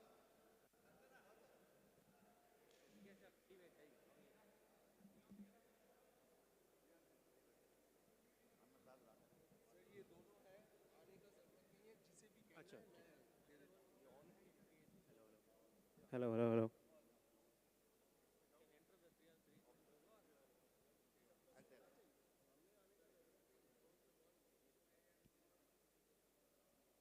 Sir, my question is, after 10th foul or 10th foul, we give 2 free throws and ball position.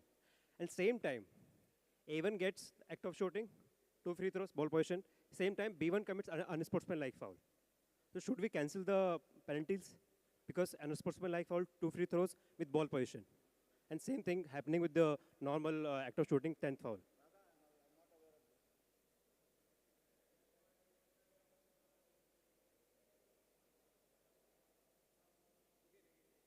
Okay.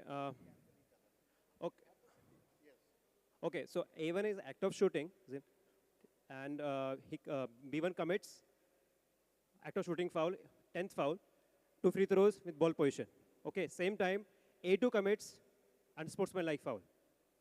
Unsportsmanlike foul, 2 free throws with ball position. So should we cancel the penalties?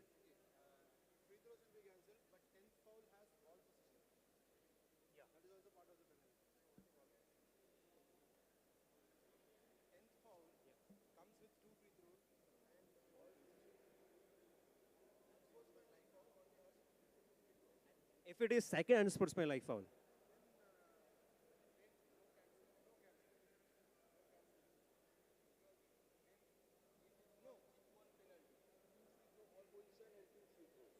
Sir, second unsportsmanlike free throw.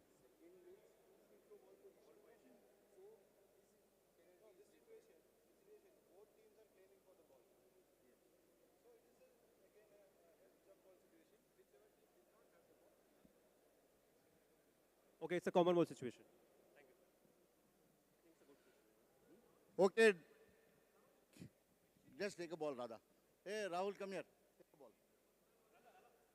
What is the general distance we have to maintain when the ball is being exchanged on the top of the arc?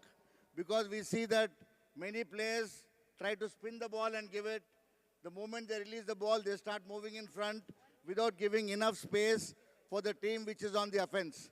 So usually it is said that the defensive player is inside the arc and the offensive player is outside the arc. At least we should try to see that there is a distance of at least 1 meter. And the ball should be passed cleanly, not in some way which is inconveniencing the player from receiving the ball.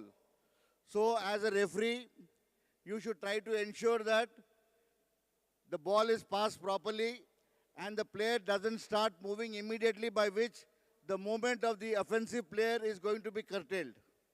So we should ensure that. So try to see that there's enough gap and the ball is passed properly and a bounce pass is given. Not a direct pass, it's always a bounce pass which has to be given. Okay? At this stage, then the player can start moving because the other player has clearly collected the ball. Otherwise, what is happening? The moment he passes the ball, he starts moving. So this is creating a lot of problem, and unless we start checking at the right moment, this will keep on continuing. So the referee on the top of the arc who is monitoring this has to ensure that the distance is maintained, the ball is passed properly, and when the defensive player starts moving into the for a proper defensive position. Okay? And thank you. What is the maximum score which can be recorded on a 3-on-3 score sheet? What is the maximum score? 23, are you sure? It is only 22. Check the rule book again. How will you get 23?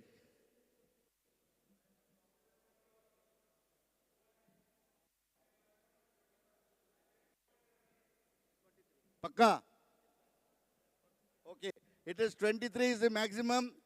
But from 20, if a team scores 2 points, it ends at 22.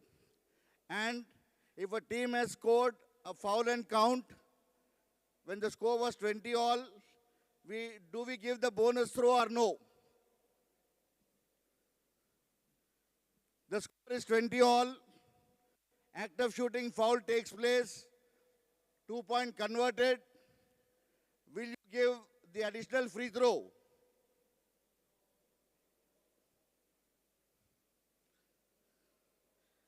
Come on, I want. Score is 20 all. Okay? So DM ends at 21. A team F1 has taken a shot from a 2-point area. Basket is counted. The score is now 22-20. In the act of shooting, the player is fouled. Is the player entitled to get one more free throw? No. So the score ends at 22-20 at that stage. Please remember that one thing. Okay? Any other doubts?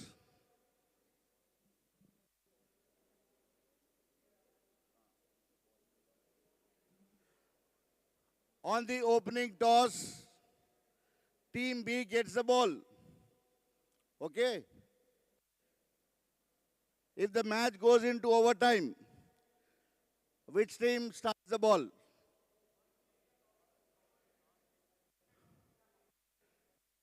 That Team B has won the toss and they have permitted Team A to start the game. Then, in the event of the match going into overtime, Team B will get the throw-in opportunity. Okay? Any other doubt in 3-on-3, please?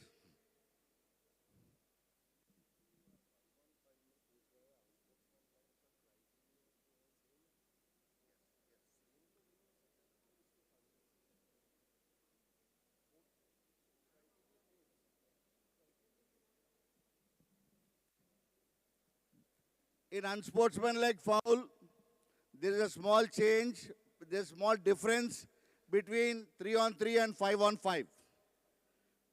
In 5-on-5, we have 4 criteria, but in 3-on-3, the fourth criteria cannot be taken place because the game is played only in a half court. Am I clear? So, if you are really going into how an unsportsmanlike foul is going to be considered, in 5-on-5, we have 4 criteria, but in 3x3, criteria number 4 cannot take place because we are playing in a half court and the ball is not moving into the front court where there's a offensive player is clearly moving towards the basket and there is either a contact from behind or from the lateral side.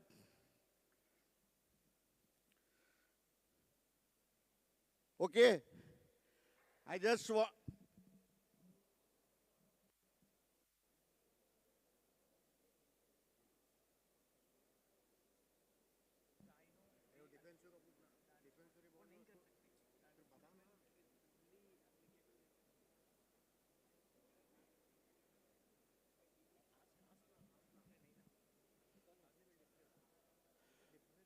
Any feedback you all would like to give? Because based on your feedback, I will have to submit a report to the BFI whether we would like to have such camps, whether we would like to have such clinics and workshops, and also in your states, we are also going to, I'll take the permission of the President and Secretary General, and if by chance any state would like to have their own referees clinic or workshop, the BFI is always willing, because the major concern what we are finding in national championships is uniformity. Our facilitators have already told about the importance of having uniformity in officiating. Otherwise, there is a lot of confusion being created between players, coaches, and referees. Like I mentioned on the yesterday, that referees usually are found wanting, or coaches feel that the referee has not done a proper job, but there is a gap and there is a difference between what a coach expects in a game and what a referee is bound to do within the framework of the rules under which they are governed and the mechanics what they have to follow. There was a request from the coaches' side that we have clinics during national championships, and for your information, from the next national championship on day 2 and day 3, we are going to provide a separate slot for the coaches.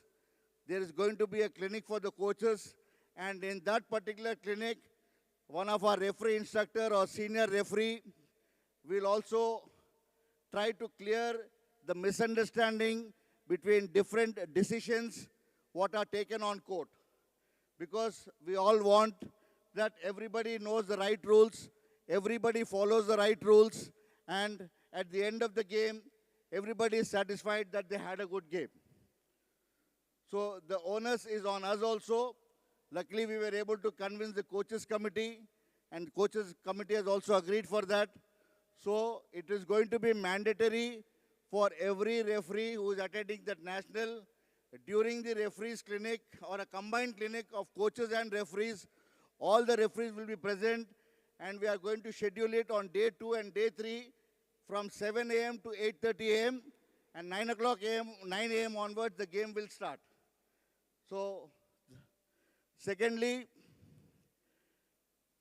we have 4 national championships apart from Khelo India and national games which are conducted every year.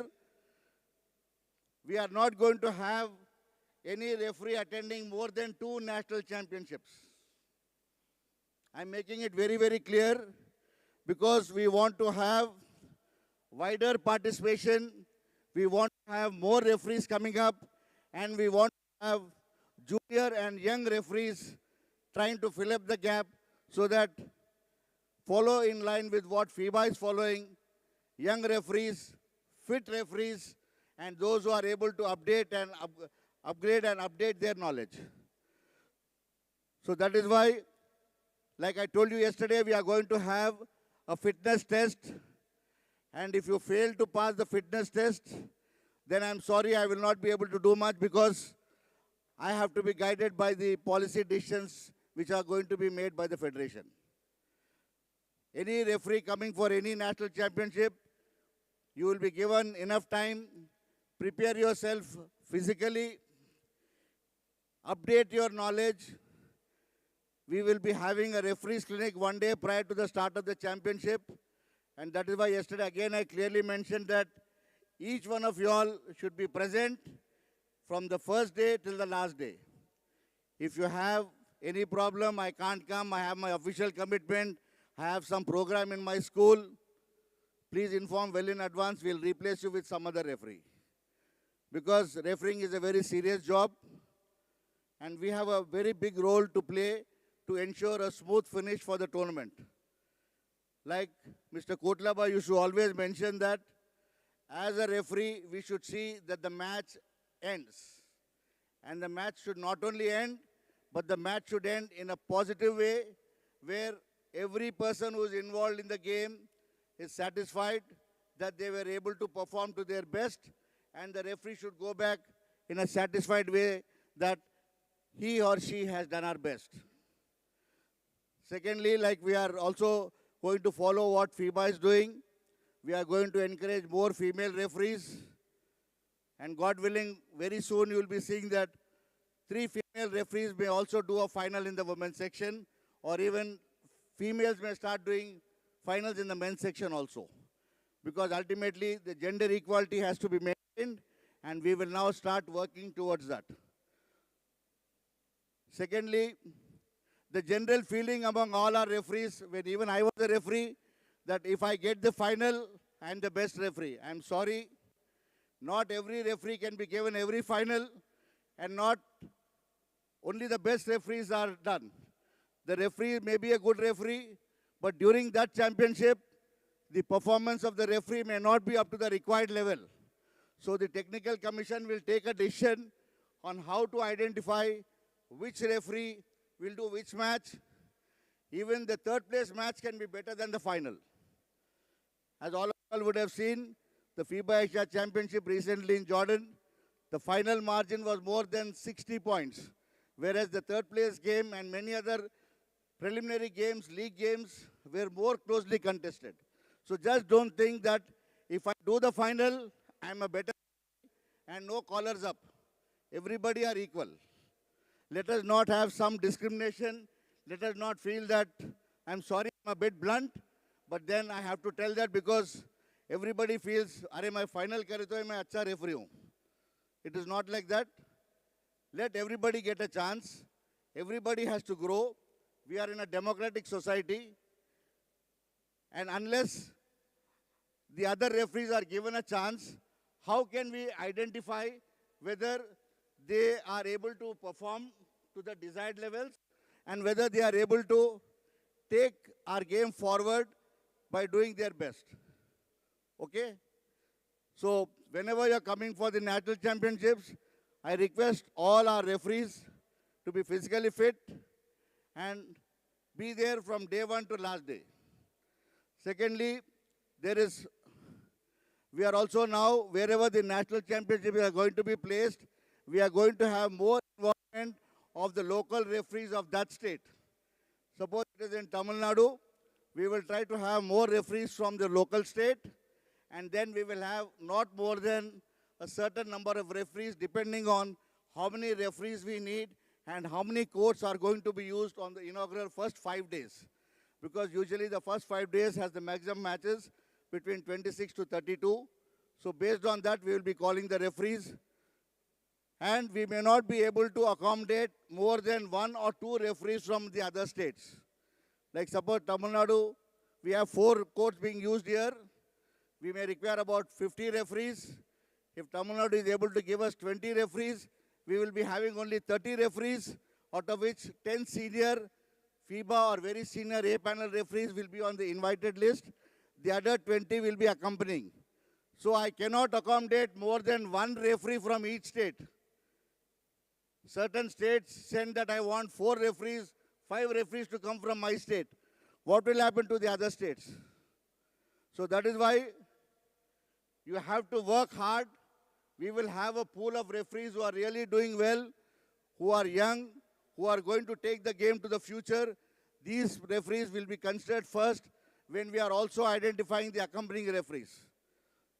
FIBA Asia now follows the rule that they identify who the accompanying referee is. Likewise, I will also now put up in the technical commission that the BFI will decide who the accompanying referee is. It is not mandatory for us to accept and oblige the state association, which is even recommending a B panel just pass referee for a senior national championship. अगर match फंस गया तो technical commission ने खराब को डाल दिया, फिर आप लोग क्यों ऐसा रेफरी को रिकमेंड कर रहे? If you feel that a B panel referee has to do a senior level, let them start from sub-junior, youth, junior, and then come to the senior level. I just can't take somebody from here and put them there and again face criticism that a match was not well done. So there are a lot of aspects which go on behind.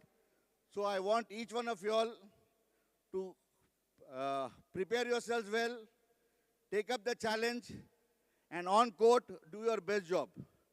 And also, when you come for a national championship, each referee may be doing not less than 2 matches per day. Because 2 matches takes about 3 hours and 1 or 2 tables. So when you come for nationals, be prepared to be on duty at least for 8 hours. I see some referees, I want to go to a beach, I want to go somewhere, they take excuses and go. But we will be very, very strict. Whenever a referee reports to the technical commission at a championship, they have to be available full time, right from morning 7 o'clock till the closure of the matches. Okay? So this is only a request because all of us have come there with a specific purpose. Let us do a job. Let us not give scope to anybody to point out that referees are not doing their job to what is expected from them. Anything else we want to say, any feedback? Feel free, don't bother, because everybody have got their own problems.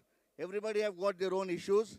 So if you feel that there are some issues, bring it to us and we will try to solve it in such a way so that nobody is put to some discomfort and nobody is enjoying.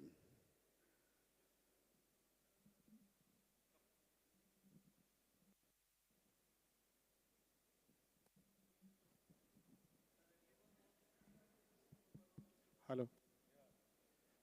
First of all, sir, I'm really thankful to the BFI for conducting this type of clinic, referees clinic, from where we learn consistency among all the referees, because it is very true that national games we are not having the consistency and having their own decisions like that. But I request one thing. Though we are doing our best, I'm saying on the behalf of everyone, though we are trying to do very best from ourselves during the championships, we need this type of clinic should be together with the coaches. First of all, instead of introducing in the national games or in the national championships, first of all, we should have 2 or 3 days clinic with the coaches so that all the points, they are free from the team, they are free from everything, and we are able to have their points also, and we are also to express our points also, so that the things would be clear. That will make a good decorum on the national championship. I request the technical committee to consider this. Well accepted, Samdeep. This is what we are trying to aim for. Somehow we were able to convince, previously we did not have a coaches committee. Now we have a chairman of the coaches committee, Mr. Jugraj Singh. So we had a long discussion when we were in Jordan together.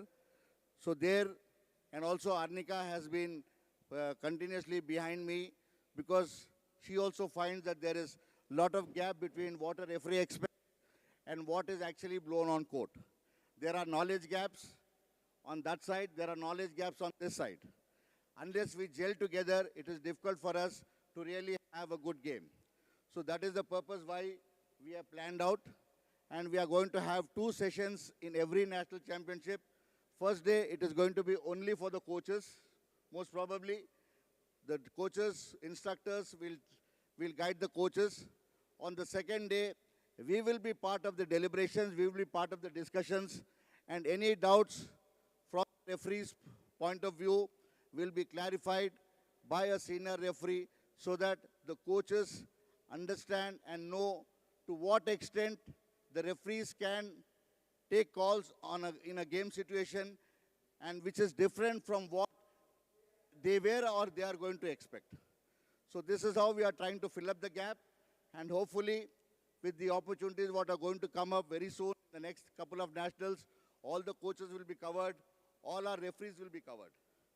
It is not only a few referees who need to interact. That is why I mentioned earlier that during the coaches clinic, all the referees have to attend, because then only whatever information we are giving to the coaches, the referees are also aware of that, and we come to some sort of a consistency and some sort of a uniformity. Hello. Anybody else, please? Sir.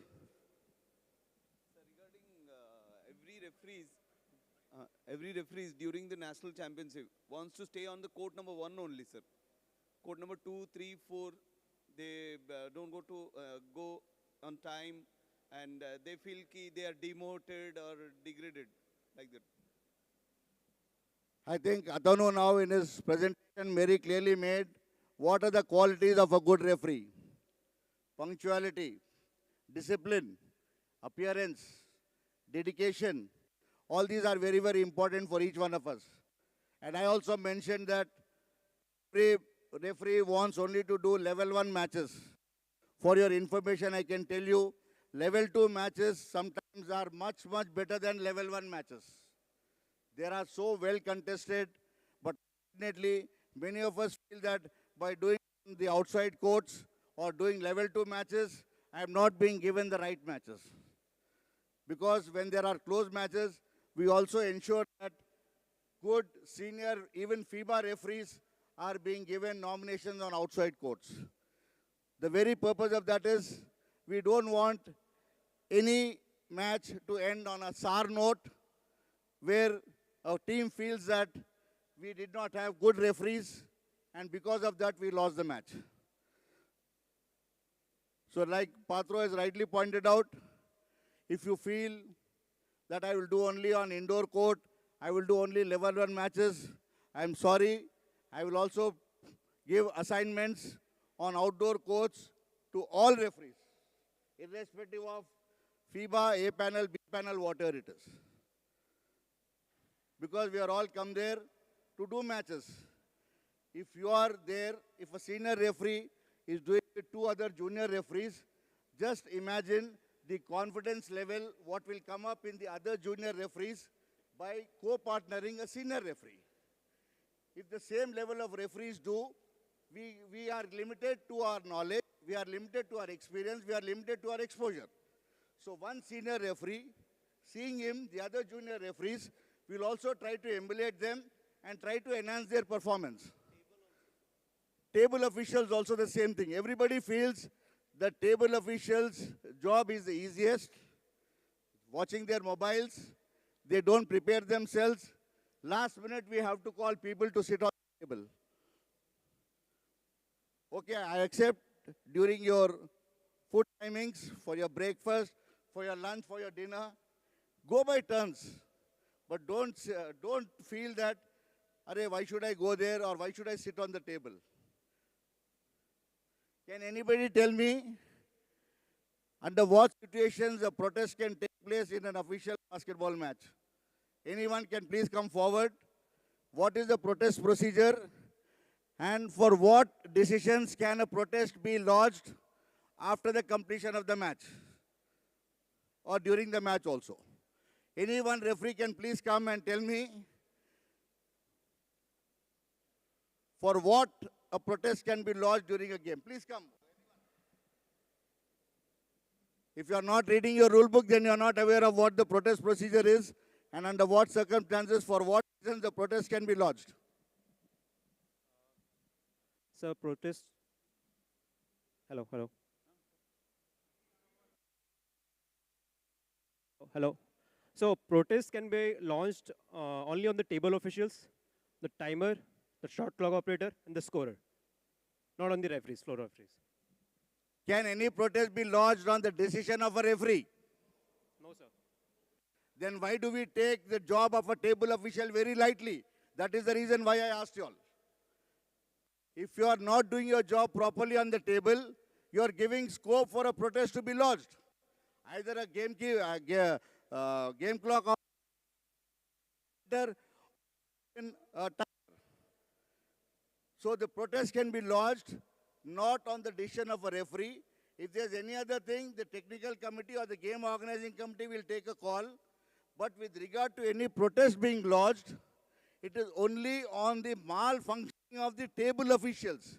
But unfortunately, we feel that table official duty is below our standard. If it is below our standard, brothers, why have 60 odd members not become qualified FIBA table officials? When you have taken a decision that you want to become a table official, that means you know the intensity, you know the importance of what a table official does and how the table officials are important for the smooth finish of a game.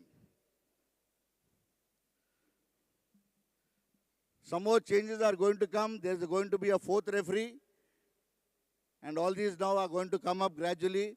Over a period of time, we will try to share with you all. Now that we have the coaches clinic WhatsApp group, please don't send any good morning messages, hello messages. But if you have some information, some valuable information which can be shared, which will benefit all our other colleague referees, you are welcome to please share them. Because it is only adding to your knowledge, adding to others' knowledge, and seeing that again all of us are on an equal platform. Anybody else would like to say something, please come. Hello, hello. Sir, just a suggestion, sir. Can we have a webinar or on new rules, sir, from October 1? Because we can't arrange like this, online or something like that, webinar, sir. We will try to organize a webinar, but before that, the link has already been shared in certain groups. We will also try to share it in this group. As and when the video recording is there, I think it is already available, Imran.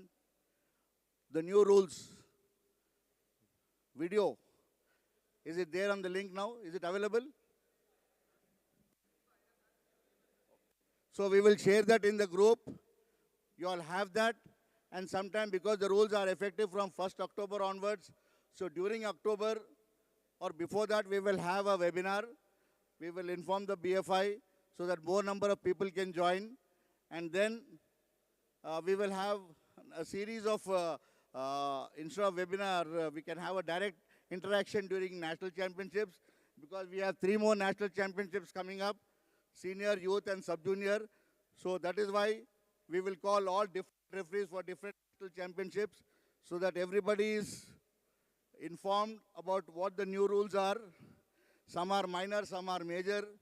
But then, as a referee on court, it is our bound and responsibility to know the exact rules, the interpretations, and the regulations which govern the game.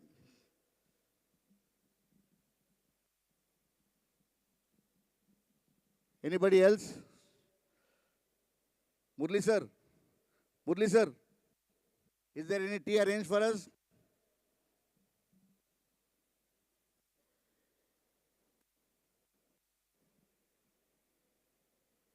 Any tea or anything?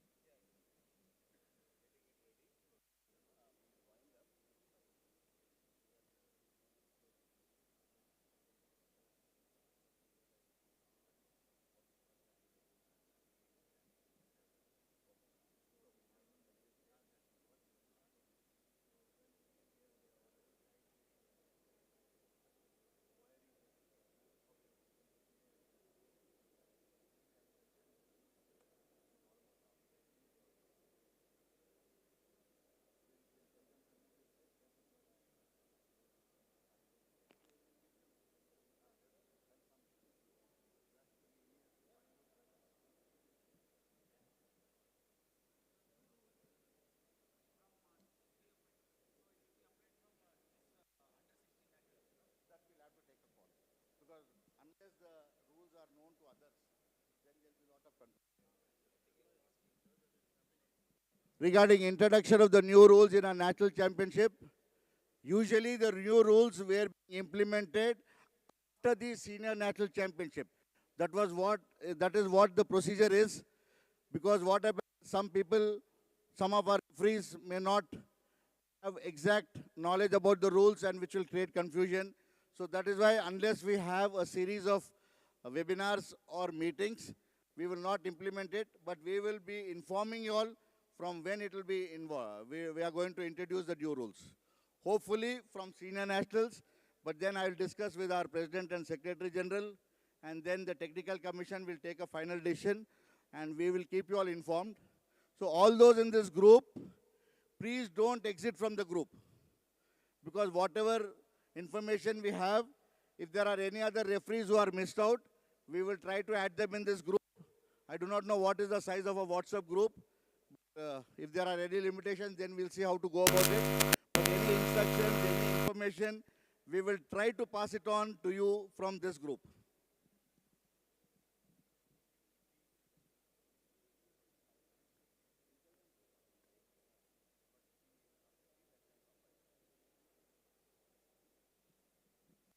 Okay, friends, if we don't have anything else, just you all can relax for 5-10 minutes. I think the tea is being arranged. After that, President will come and then he'll address us. And they'll also rearrange the chairs in such a way so that we will be able to have a direct interaction with our President. Yeah, come Rakesh, please.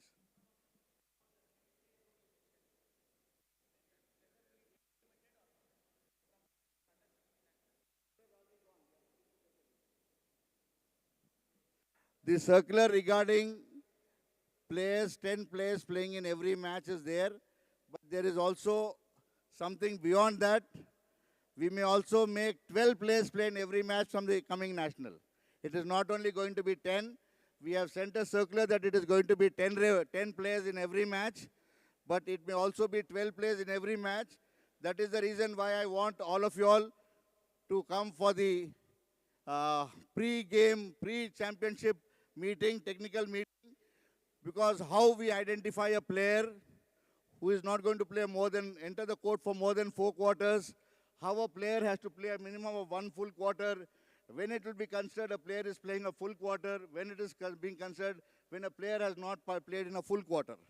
In case of injuries, in case of sickness, if there are less number of players. So all these will be told in detail during the technical meeting 1 day prior to the championship. So take used to this. All of us, it is mandatory for us to attend the technical meeting 1 day prior to the national championship. Okay, if there's nothing else, thank you everybody. And I thank BFI for giving us this opportunity to meet like this. And hopefully we should be having more meetings. We are all positive. We want more inclusivity, more referees to participate, and the knowledge to reach out to everybody. Thank you everybody. And please wait, nobody is leaving. After the President's address, then we'll have lunch, and then you all can leave. Thank you very much.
Restroom, please use upstairs here.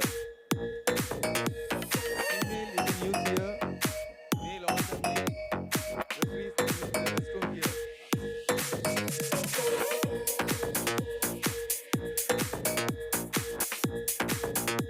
Don't go away from the kitchen. Please be inside because President will be coming here anytime. So we cannot call each and everyone at that moment. Please be inside the court.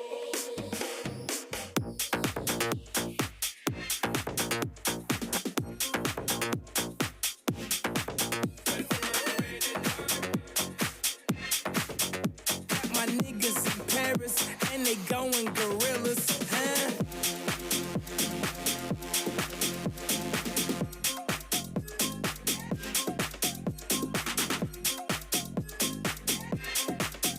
Got my niggas in Paris and they going gorillas.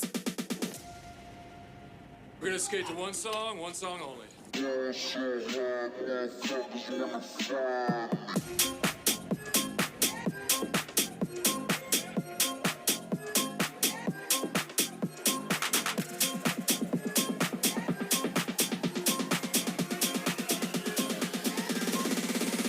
So I ball so hard, motherfuckers wanna find me. First niggas gotta find me.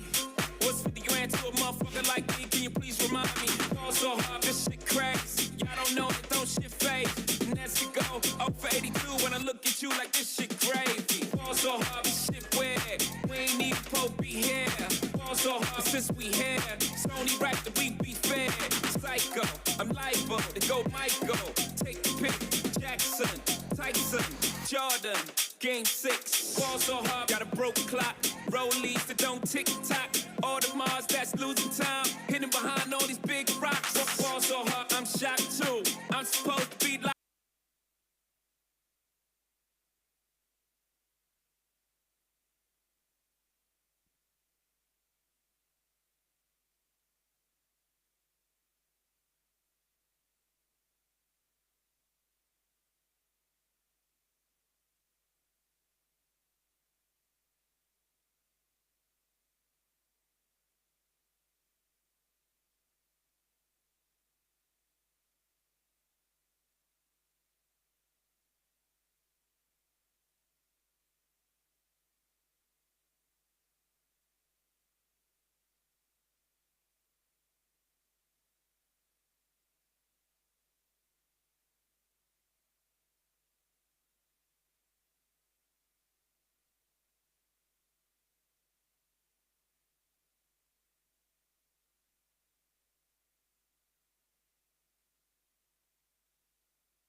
Let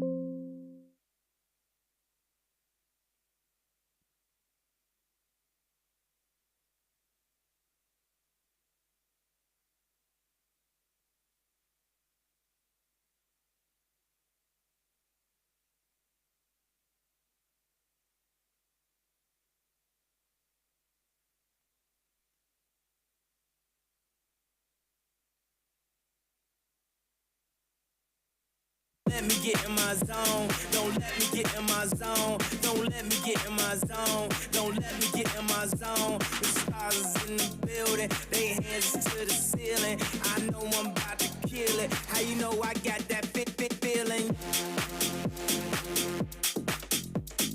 Shake that thing, miss. Can I shake that thing, miss? And I better shake that thing, yeah. Donna, Jody and Rebecca.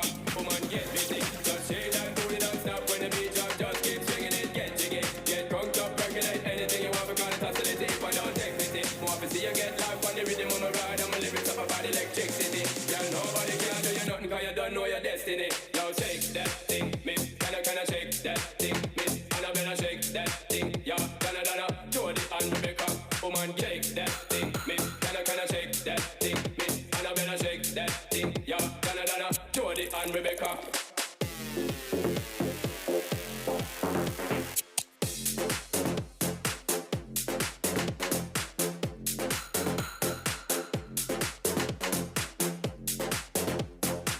Jody and Rebecca.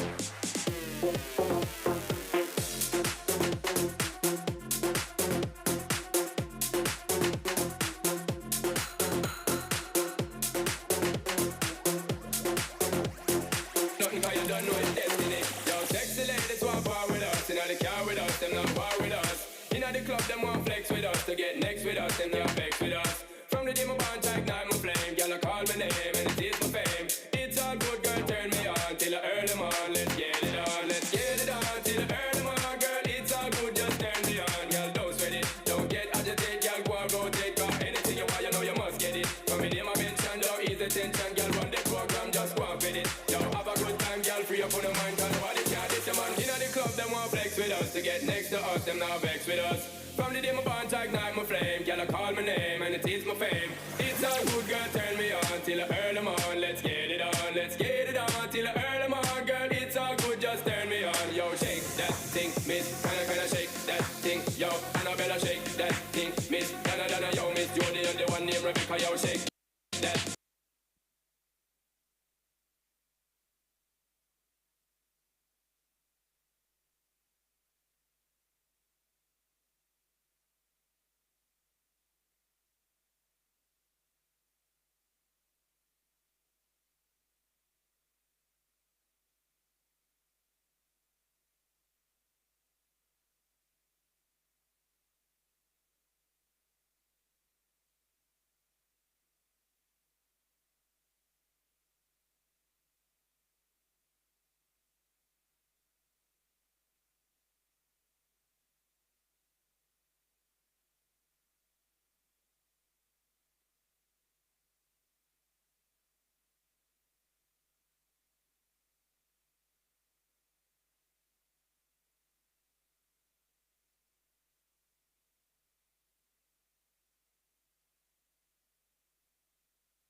song for the broken hearted. A silent prayer for faith departed. And I ain't gonna be just a face in the crowd. You're gonna hear my voice when I shout it out loud. It's my life, it's now or never. I ain't gonna live forever. I just wanna live when I'm alive. My heart is like an open highway. Like Franklin said, I did it my way. I just wanna live when I'm alive. It's my life.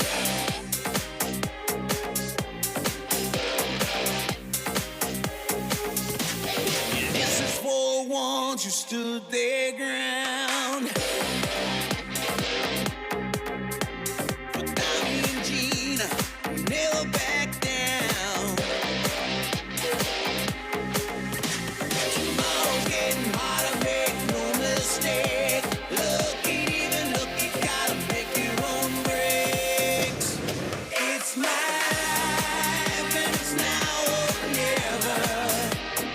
I ain't gonna live forever.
check, check, check.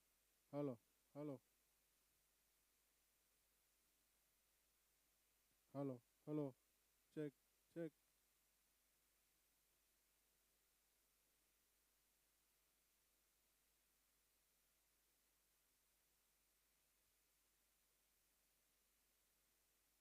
Check, check. Hello,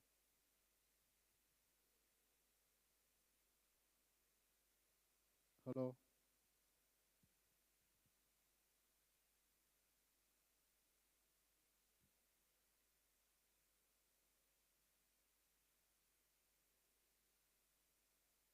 hello,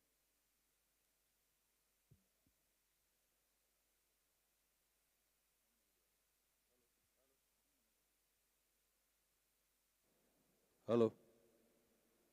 Hello. Hello. hello, hello.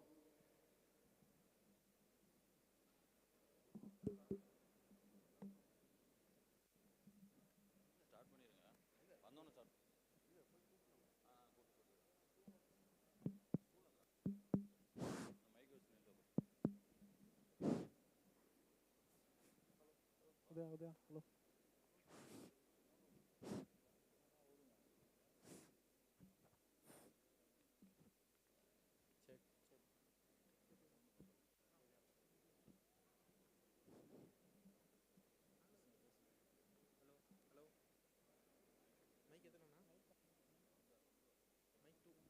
Hello, hello, hello, hello,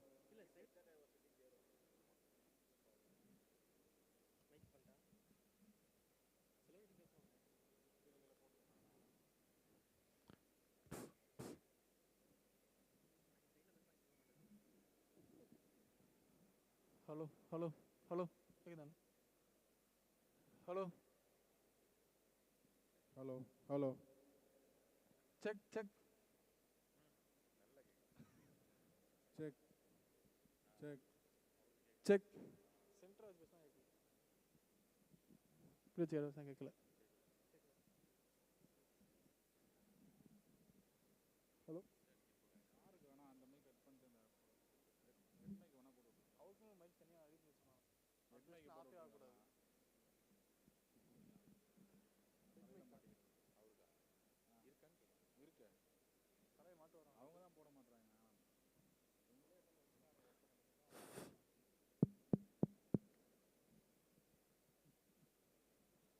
நான் ரொம்ப நாள் வச்சுருந்தேன் அந்த நரம்பு வலி டேரெக்டாக ஸ்பின்னில் வருது. கண்ணாடி நாங்களே போட்டுருக்கோம். இந்த இடத்துல போட்டுக்கல நரம்பு வலிக்கு மேலே போட்டுருக்கோம்.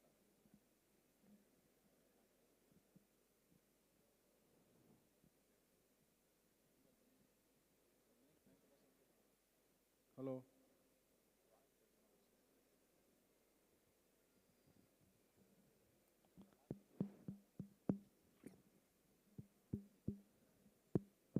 ஹலோ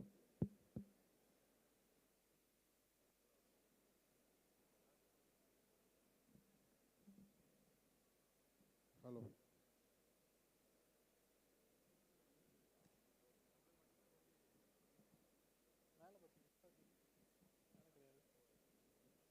ஹலோ நல்லா கேட்குது. Hello hello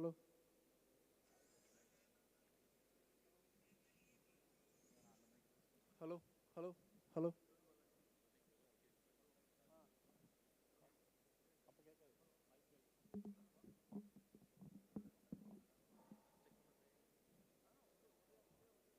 hi, how are you? Check, check.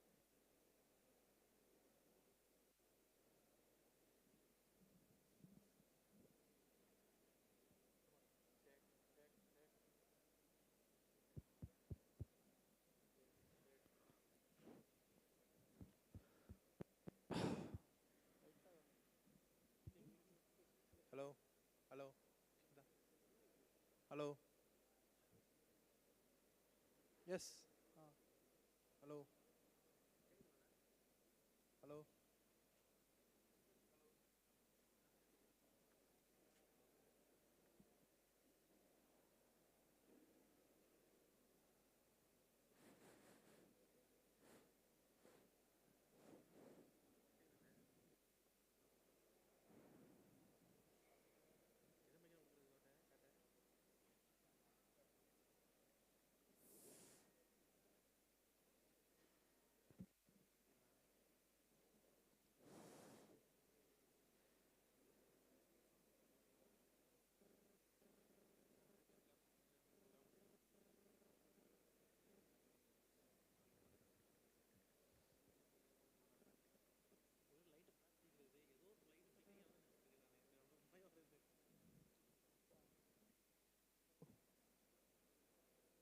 Hello.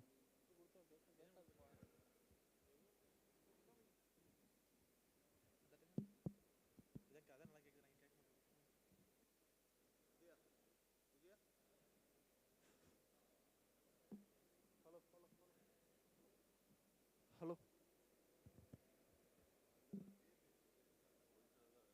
Hello.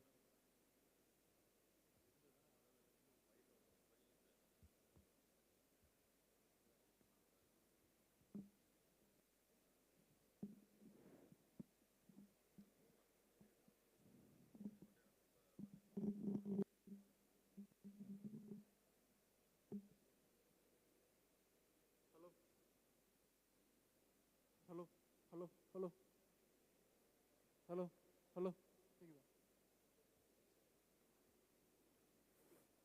Hello.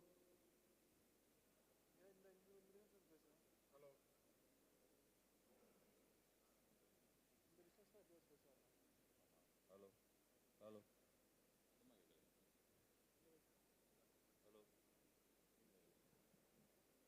Hello. Hello.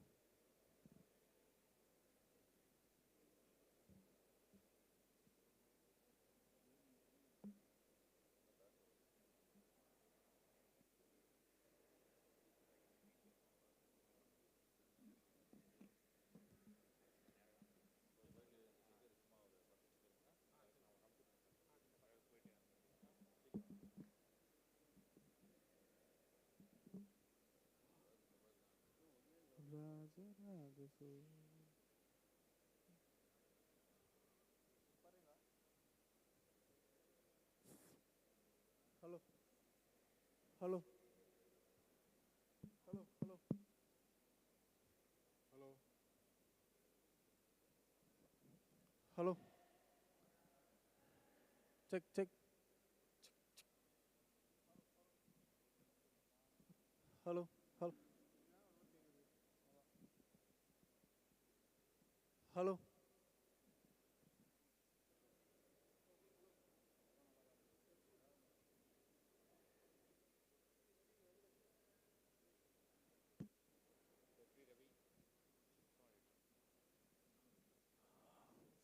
Referee Ravi.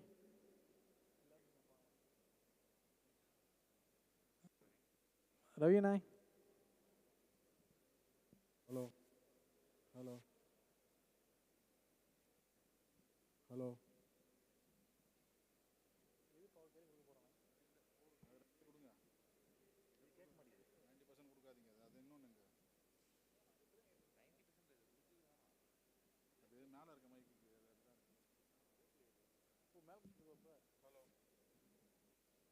நீங்க அலோ சொல்லுங்க மேப் கேட்க மாட்டேன் வரேன் கேட்கும் இங்கே பேசுறது கேட்கும் அங்கே இருக்க மைக்கு கீழே இருந்து வச்சுருந்தேன் நான் எமர்ஜென்சி வச்சாச்சு அதான் எட்நக்கு கொடுத்துருந்தேன் அவர் வாங்கணும்ல நம்ம கேட்கணும் அவர் கொடுப்பாங்க நம்ம கேட்கணும் கேட்டு விட்டுருங்க சொல்லி பாருங்க அதே அவன்கிட்ட சொல்லி பாருங்க கை வலிக்கும் கை வலிக்கும்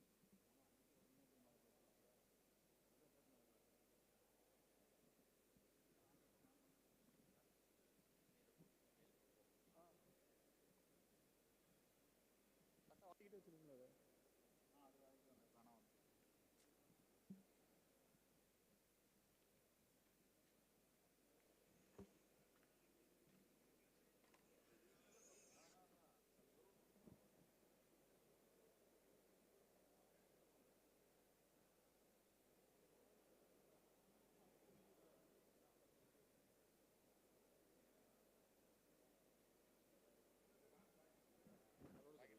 காணாம ஃபோட்டோவில் அசிங்கமாக ஏன்னா ஃபோட்டோவுக்கு அசிங்கமாக இருக்குமான்னு பார்ப்பாரோ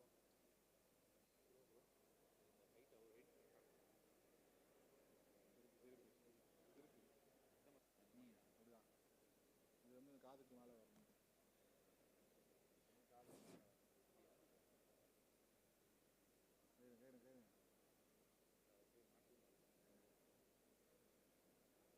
வந்து வாய்க்கு பக்கத்தில் வரணும் கொஞ்சம் பேசுங்க பேசுங்க ஆன்ல இல்லை Check, check, check, check, check, check, check. Damu, Damu, check, check. 1, 2, 3, 1, 2, check, check, check. 1, 2, 3, check. Hey, இதுக்கு மேல எங்கடா? Check, check, check. கேக்குதேங்களா? Check. Friends, Check. put your hands together. Welcome Sri Adav Arjuna, President Basketball Federation of India, Mr. Kulvinder Singhil, Secretary General, Mr. Raghotaman, former Treasurer, Basketball Federation of India and Secretary of the Pondicherry Association.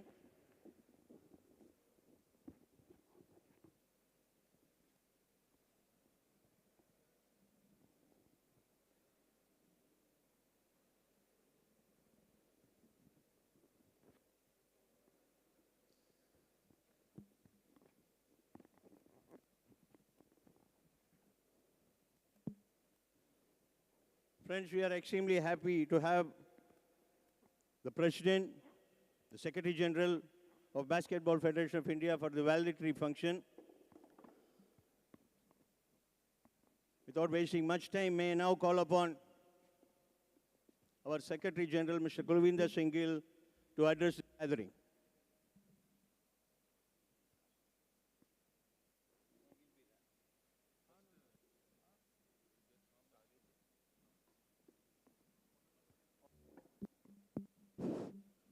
I call upon Mr. Norman Isaac to welcome the gathering.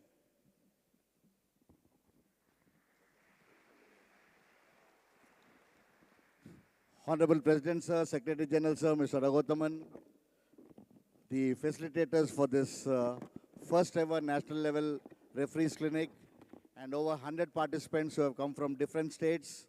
First of all, I would like to thank the Basketball Federation of India for giving us this opportunity to meet as a team. And like I mentioned to you during my speech earlier, the concern of the President and the Basketball Federation is that we should raise our standard of officiating. We should have uniformity. We should be able to project ourselves in the right way. And we are equal stakeholders, like how coaches and players who strive hard to give their best performance, we on court also have to be able to match them. Like I also mentioned that more emphasis is now going to be given to young referees, female referees, referees who are physically fit, and referees who are able to do the job to the best of their ability. The very purpose of calling a national level clinic was to encourage and involve referees from across the country. This is the first ever time that all of us have got an opportunity. We are seeing very young faces, regular faces, and also very senior faces. Please take back whatever knowledge or information you have got from this clinic. Our facilitators have done 2 days, and we hope that you will spread this knowledge when you go back to your respective places. You will encourage many more referees to come up, and we all will work as a team to further enhance the performance of our Indian teams. It's a long roadmap for us. President has been always encouraging us. Right now, when I met him, he told me that we will also be having clinics at the zonal level, at the state level. So wherever we will also approach our respective state associations, any support from the Federation, we are always there because we are all working for a unified effort. Thank you, sir, for giving us this opportunity. And definitely on behalf of referees, we will assure you that we will be partakers and we will ensure that our referees grow up to the standard what you are expecting all of us to be. Because you have a vision and we will be part of the vision, sir. Thank you, sir. Thank you, Mr. Norman, for the assurance given on behalf of the referees. May I now call upon Shri Kulvinder Singhil, Secretary General, to address the gathering.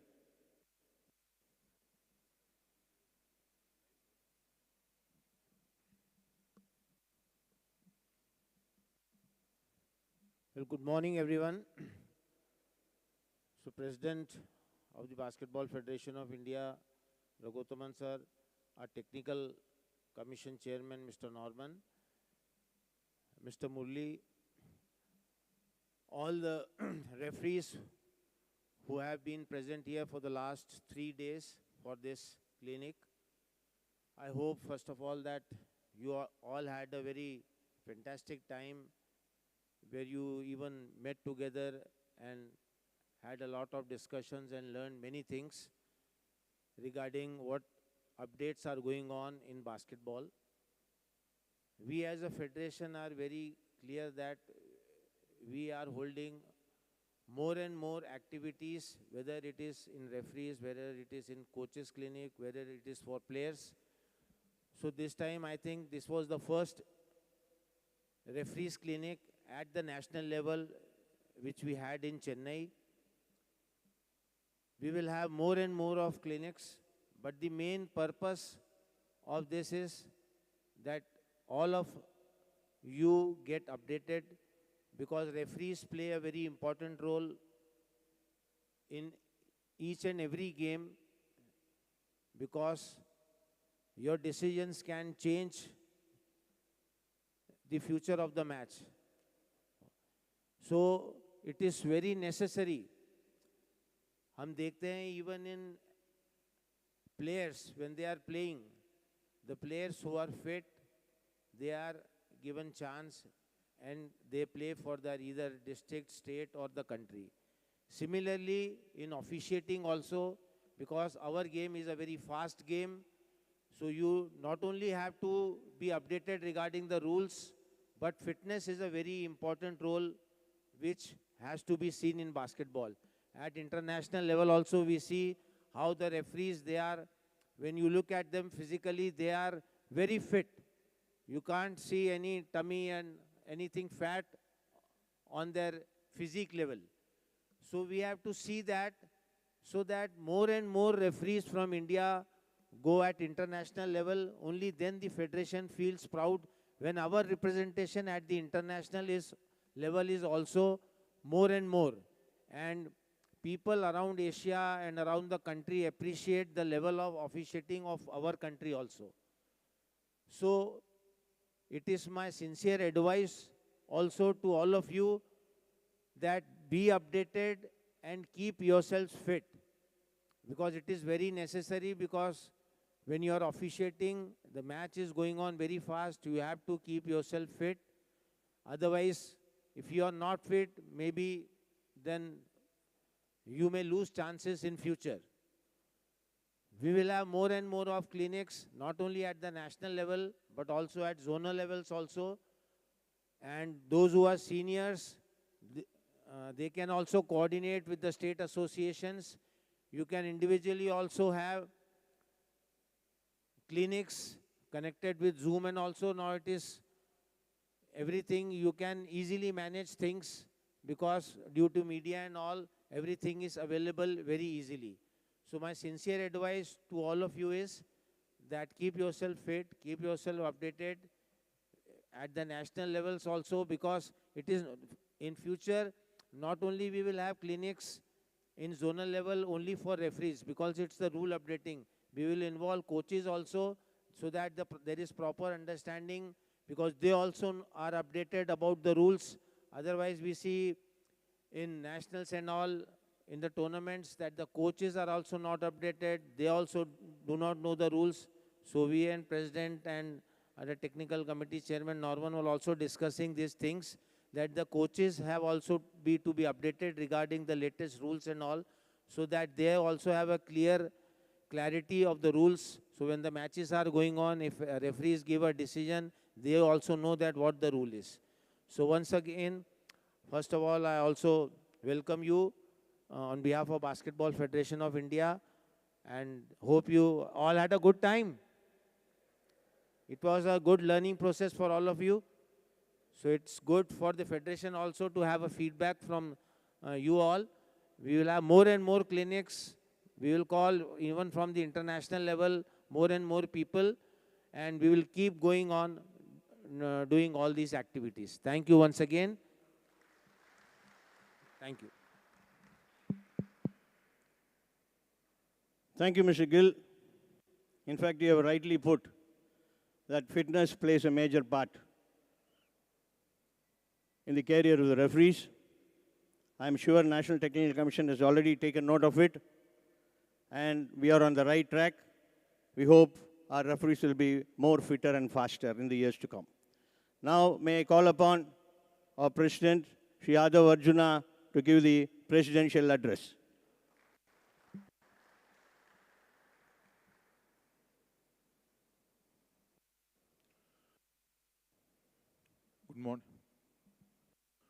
Good morning, everyone. On dais, Secretary General Sir, Technical Committee Chairman, Mr. Raghotman Sir, Advisor, BFI, my dear referees, and also my dear coaches. Good morning, everyone, again. So I welcome everyone. It's the first time in India, Basketball Federation of India is conducting national-wide referees clinic, and first time. So everyone we are addressing here. So I welcome everyone. So 120 referees, 6 women referees including, then 5 FIBA level referees. Everyone is participating here. It's the first time. So I just want to discuss with everyone, and I need interaction sessions with you. Whatever questions I'm ready to answer. So what is our next move? Whatever in the past 10 years, 15 years, we are focusing only nationals. 4 nationals, 3 months camps. That is only the federation side programs. But hereafter, we are going to start at U23 league, U23 nationals also. So almost 13, 16, 18, U23, then senior. So 5 nationals we are going to conduct, number 1. Then also the league. The league is going to start next year. So the biggest thing, almost we have a 5 nationals league, and also we already 3 days before we signed the NBA school league. So first time BFI and NBA signed the agreement. It's going to start 6 cities, all over states can give an entry. Whichever the schools can give the participate in the 3x3, the structure will announce today or tomorrow. So much of activity started. Once in the activity started, the 2 major role, coach and referees, is the major role in these activities, players. The referees, that's why we want to improve what is updated in the rules and regulations. Then we don't have a proper communications in federation side and referee side. We never interacted with us before. Maybe we met in nationals, just 1 minute, 2 minutes, but we never met in one place, 3 days clinic, updates, and FIBA level seniors to updating the rules and regulations, some interactions, what are all the ambitions. So that is we have to plan, lot of plan for next within the 1 year activities. 12 months is going to activities. We are going to start 12 months activities. So I think almost morning 8 to evening 6 o'clock classes going on. So we are on the right track. 2 things. Everyone knows the fitness level and updation of the rules and regulations. So we already made a general body meeting resolutions we passed actually. Every 3 years is going to the license, your renewal, going to, after every 3 years the examination will come. It's not a lifetime license hereafter. So the referees, B panel referees, A panel referees, C panel referees, it should every day. That is a my side is request. Then also we improved. Now is almost we gave 1,000 rupees in the B panel, 1,500 A panel, 2,500 FIBA level panel. We also planning to how to improve our financial structure once we start a league, school league and the college league and professional league. So hereafter is more commercial project is going to launch actually. So whatever the league commercial corporates want to best matches, best judgments. It's not a normal referees. What we made a nationals mistakes, not like that, because every match is going to live. Now national also is, we are already started the live. So we don't want any bias officiating. That is my request. Whatever the mistakes, it's a error mistakes, human error mistakes. That's not a, we can clear. We should clear. That's why we are conducting the clinic right now. So just whatever the past, just delete it. We are going to start a new things. It's a league. Everyone want to start a league. But we should prepare prepare to league. Players should prepare. Coaches should prepare. Referees also should prepare. So that is my only request. So I'm ready to answer whatever your interactions, whatever you need, whatever your suggestions. Sir, better we have to do like this. You can give ideas, suggestions right now. Anyone. Also, we should improve more women referees. I just told over the senior players, past players, we are ready to welcome to participate first state level C panel examination, then participate B panel and A panel and FIBA. We want to improve more than 10 FIBA level. Right now it's 5 referees we have. So we have to improve more than 10 referees, FIBA level referees. So just read, update. That is my only request. I'm ready to take your call. Any questions from your side? Yes, Mike. Come here. First of all, thank you, sir, for bringing all us together in this one platform under one roof so that we can educate ourselves and we can learn a lot of things from our senior officials and probable instructors, the FIBA officials. One advice and one suggestion if you want to follow, like collecting all the referees every time is not possible. Yes. So whenever there is a rule change, something is there, as FIBA is looking for the webinars.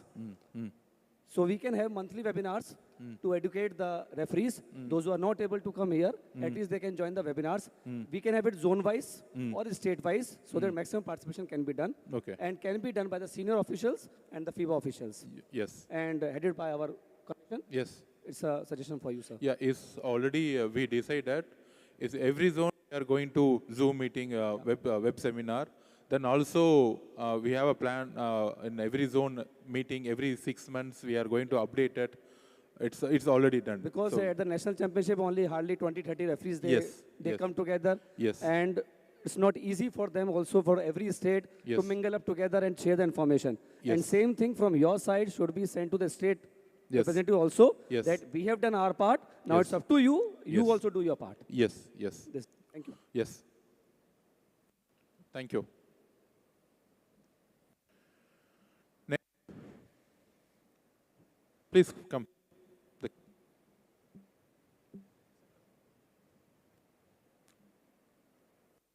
Good morning, sir. Good morning, everybody. Morning. First of all, I'm really thankful. I'm really thankful to the BFI for conducting such as first clinic of referees. Since long we were waiting for that so that we can have a consistency during the nationals and we can perform well and all listeners together. But it is there only when player and coaches will accept. And this is the true feeling of all the referees. If we have a great session, not only with the coaches as well as with the players also, because referee does the thing with the rules, permissible. But somehow, some coaches, I'm not saying one or the other, or referee, players, they are not aware about the new rules, or they are continuing with the old rules and they are not aware that some of the rules has been amended. So if we have a great session with our great FIBA referees, with the player and the coaches along with the referees, so it will, I think, very much comfortable for us to convince a coach and a player during the court, and it could maintain a good decorum during the national championships.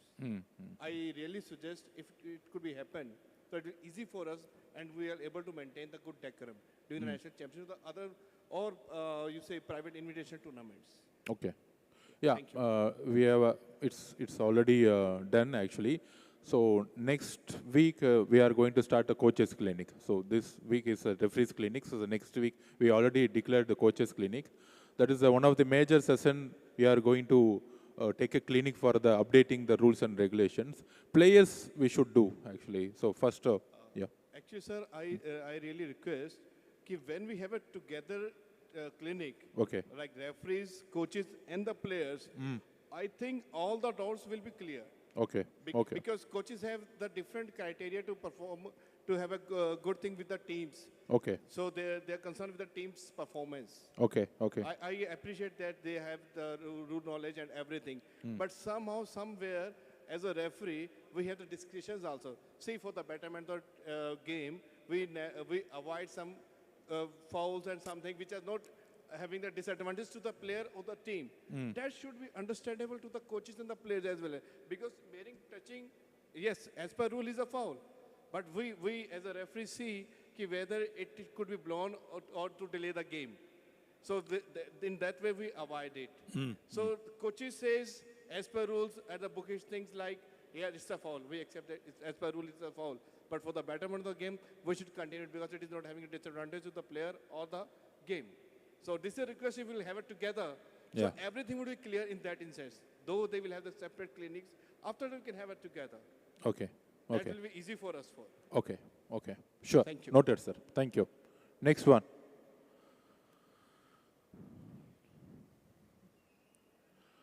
And also, I want to share one major, very, very major point actually. Norman, sir, how many matches it will come for nationals? 150. Okay. So we are cutting 6 days or 7 days. 8 days. So hereafter we are going to conduct 8 days. Does not matter how much we are spending. We want to proper nationals. So I want to just recorrect. I want to request because this mistake should not happen again. Almost 150 matches every nationals we are we are conducting. But the matches quality we should improve. Some referees and coaches decide, for example, if one-side matches. There is no one-side matches in FIBA rules. The referee should not see what is the match score. I want complete proper 40 minutes, not running time. Just delete hereafter running time. There is no running time hereafter in nationals. Because, for example, 150 matches, maybe top 8 teams, everyone focusing, who is number 1, number 2. But FIBA, in BFI, ambitions, how many team participating, how many players is playing, what is the BFI giving the opportunity to playing the players. Does not a matter to conduct name shake 20 minutes match. For example, Arunachal Pradesh and Punjab playing the match. Maybe Arunachal Pradesh 10 points. Punjab is 60 points in third quarter. Please should not stop the game. Our ambition is very clear. Maybe after 10 Arunachal Pradesh, maybe it will come the first, number 1 in India. So don't look the results, the referees.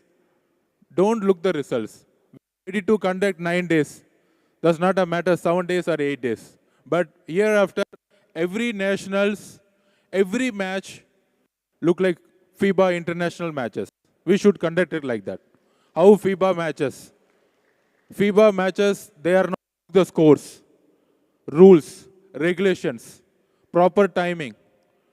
Hereafter, nationals off time, there is no chief guest chief guest or whatever protocols, we are going to follow the FIBA rules and regulations. We want updating. We should updating. The nationals is example. Before league upcoming under 16 nationals, we have to show the best nationals look like FIBA.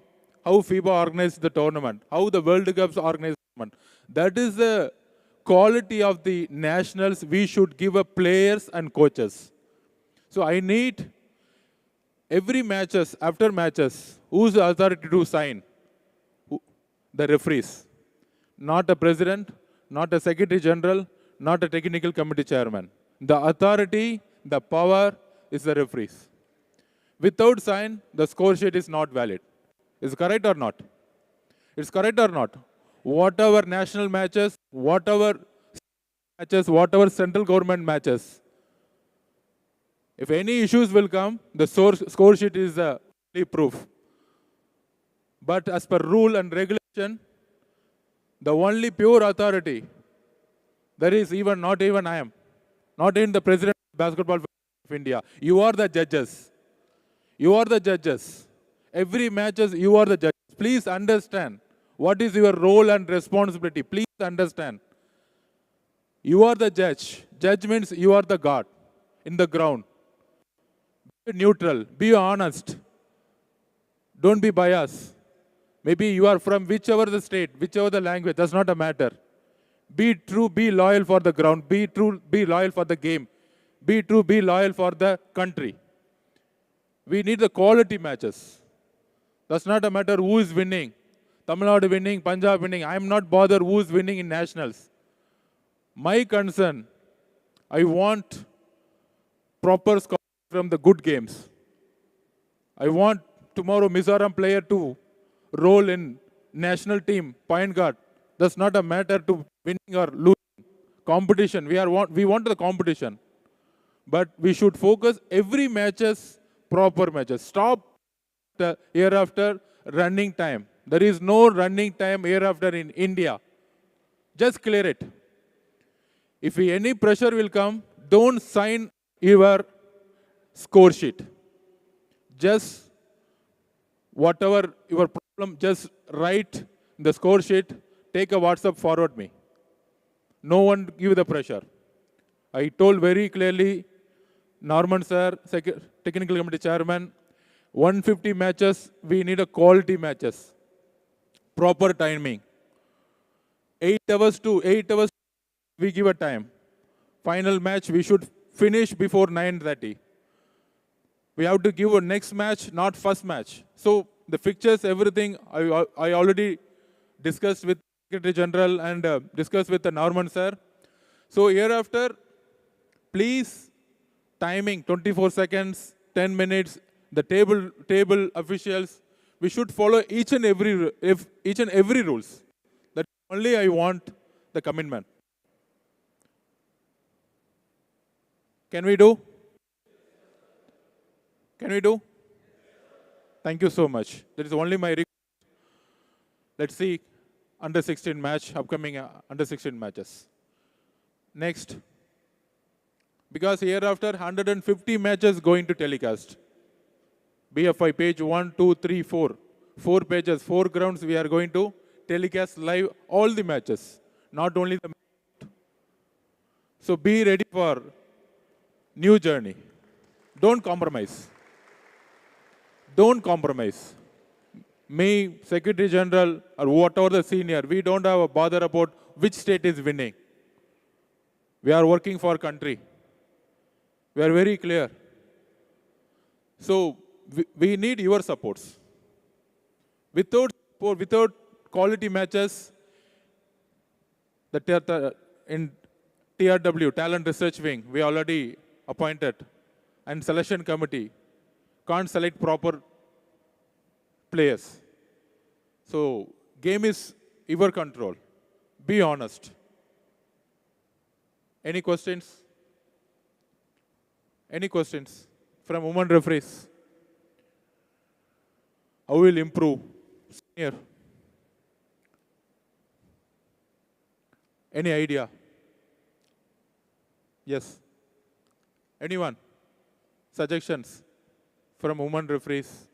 Sir, this is the problem. We have to do like leagues, whatever. Give some ideas. Open up. Perfect everything.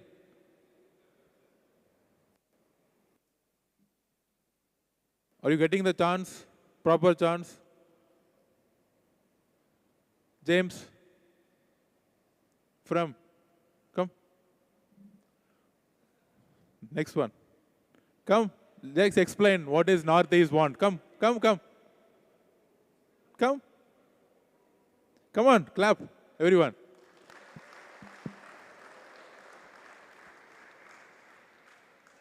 What is your age? My age is 25. Okay, you from? Meghalaya. Meghalaya. Meghalaya. Superb. Tell me, what is going on in Northeast? What is your expectation? What is needs that side?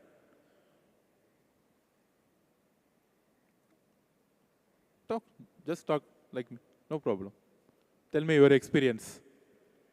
I've experienced a lot in officiating. So guide me. And then along with Sir Atanu. Only that. Are you comfortable? What is the last you were whistling nationals? Which nationals you whistling? Here in Pondicherry. Pondicherry. Pondicherry. Okay. Superb. Thank you. Thank you so much. Thank you so much. Thank you. All done?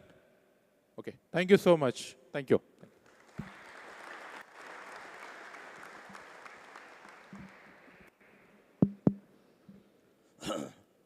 Thank you, sir, for sharing your vision.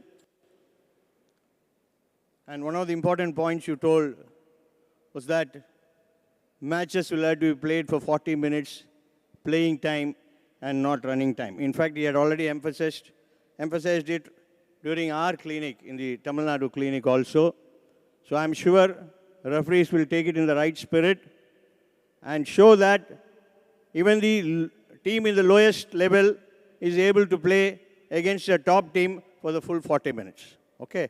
Please follow those rules.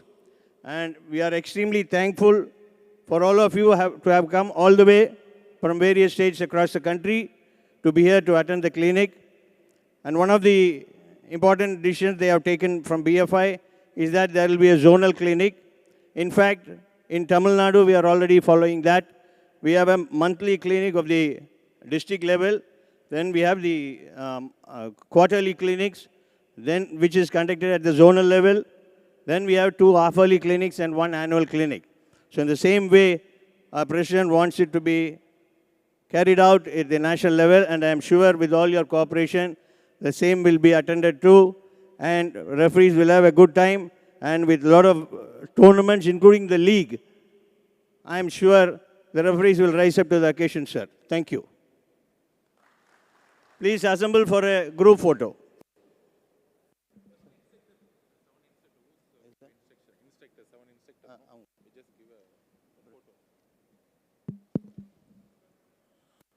In fact, to the last 2-3 days, we had 2 instructors and 5 international referees taking classes. May I call upon Mr. Atanu and Mr. Vinu, the instructors.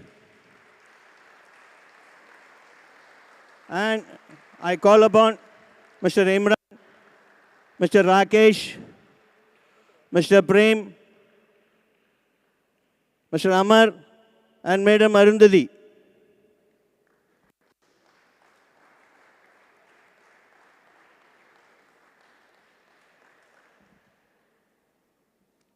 Mr. Norman, please.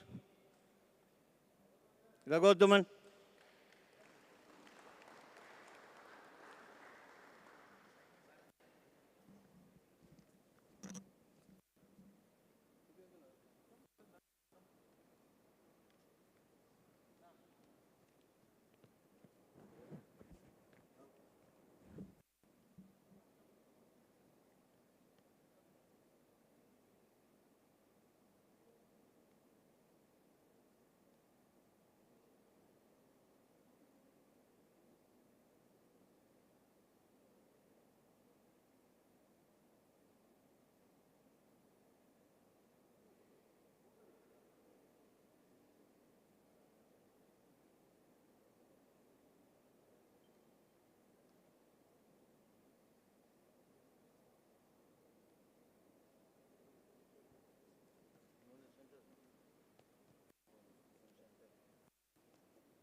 Now all of you can join for a group session.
Referees, at 3 o'clock, there are 2 buses arranged. One will be leading to the airport and one will be going to the railway station. 3 o'clock. Then I'll have to ask them. As of now, I'll let you know. I'll just find out. As of now, the program is 3 o'clock buses, one to the airport and one to the railway station.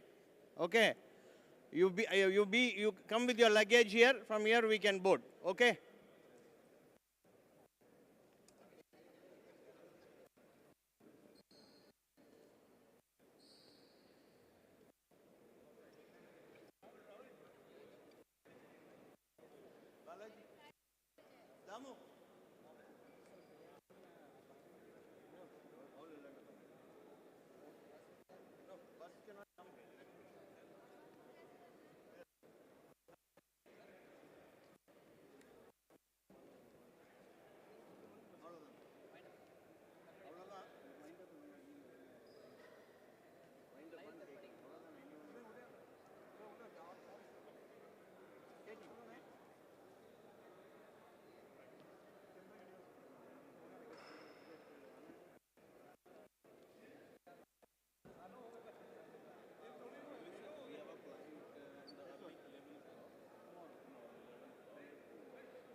Check, check. Referees, there's a small change. Buses will be ready by 2:30. I think some referees are having their flight at around 5 o'clock. So 2:30 here. You'll have to come with your luggage here. 2:30, one bus to the railway station and one to the airport. Okay? We are near about 15 to 16 members. 10 o'clock. No, night. Only 2 there. Is it possible if they provide 4 to 5 p.m. 7 or 5 o'clock? Only at 2:30.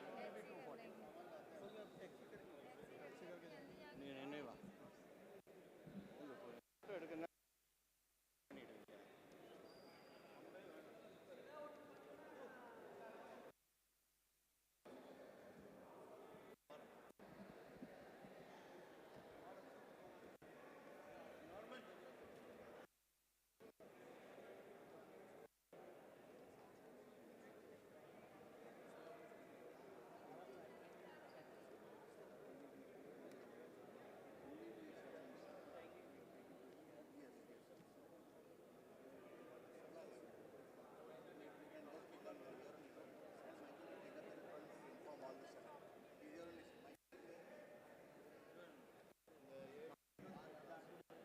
அவங்களை இருக்க சொல்லு small ஏதோ shield மாதிரி கொடுக்குறாங்க 5 बजे भी गाड़ी जाएगा नो One and only 32.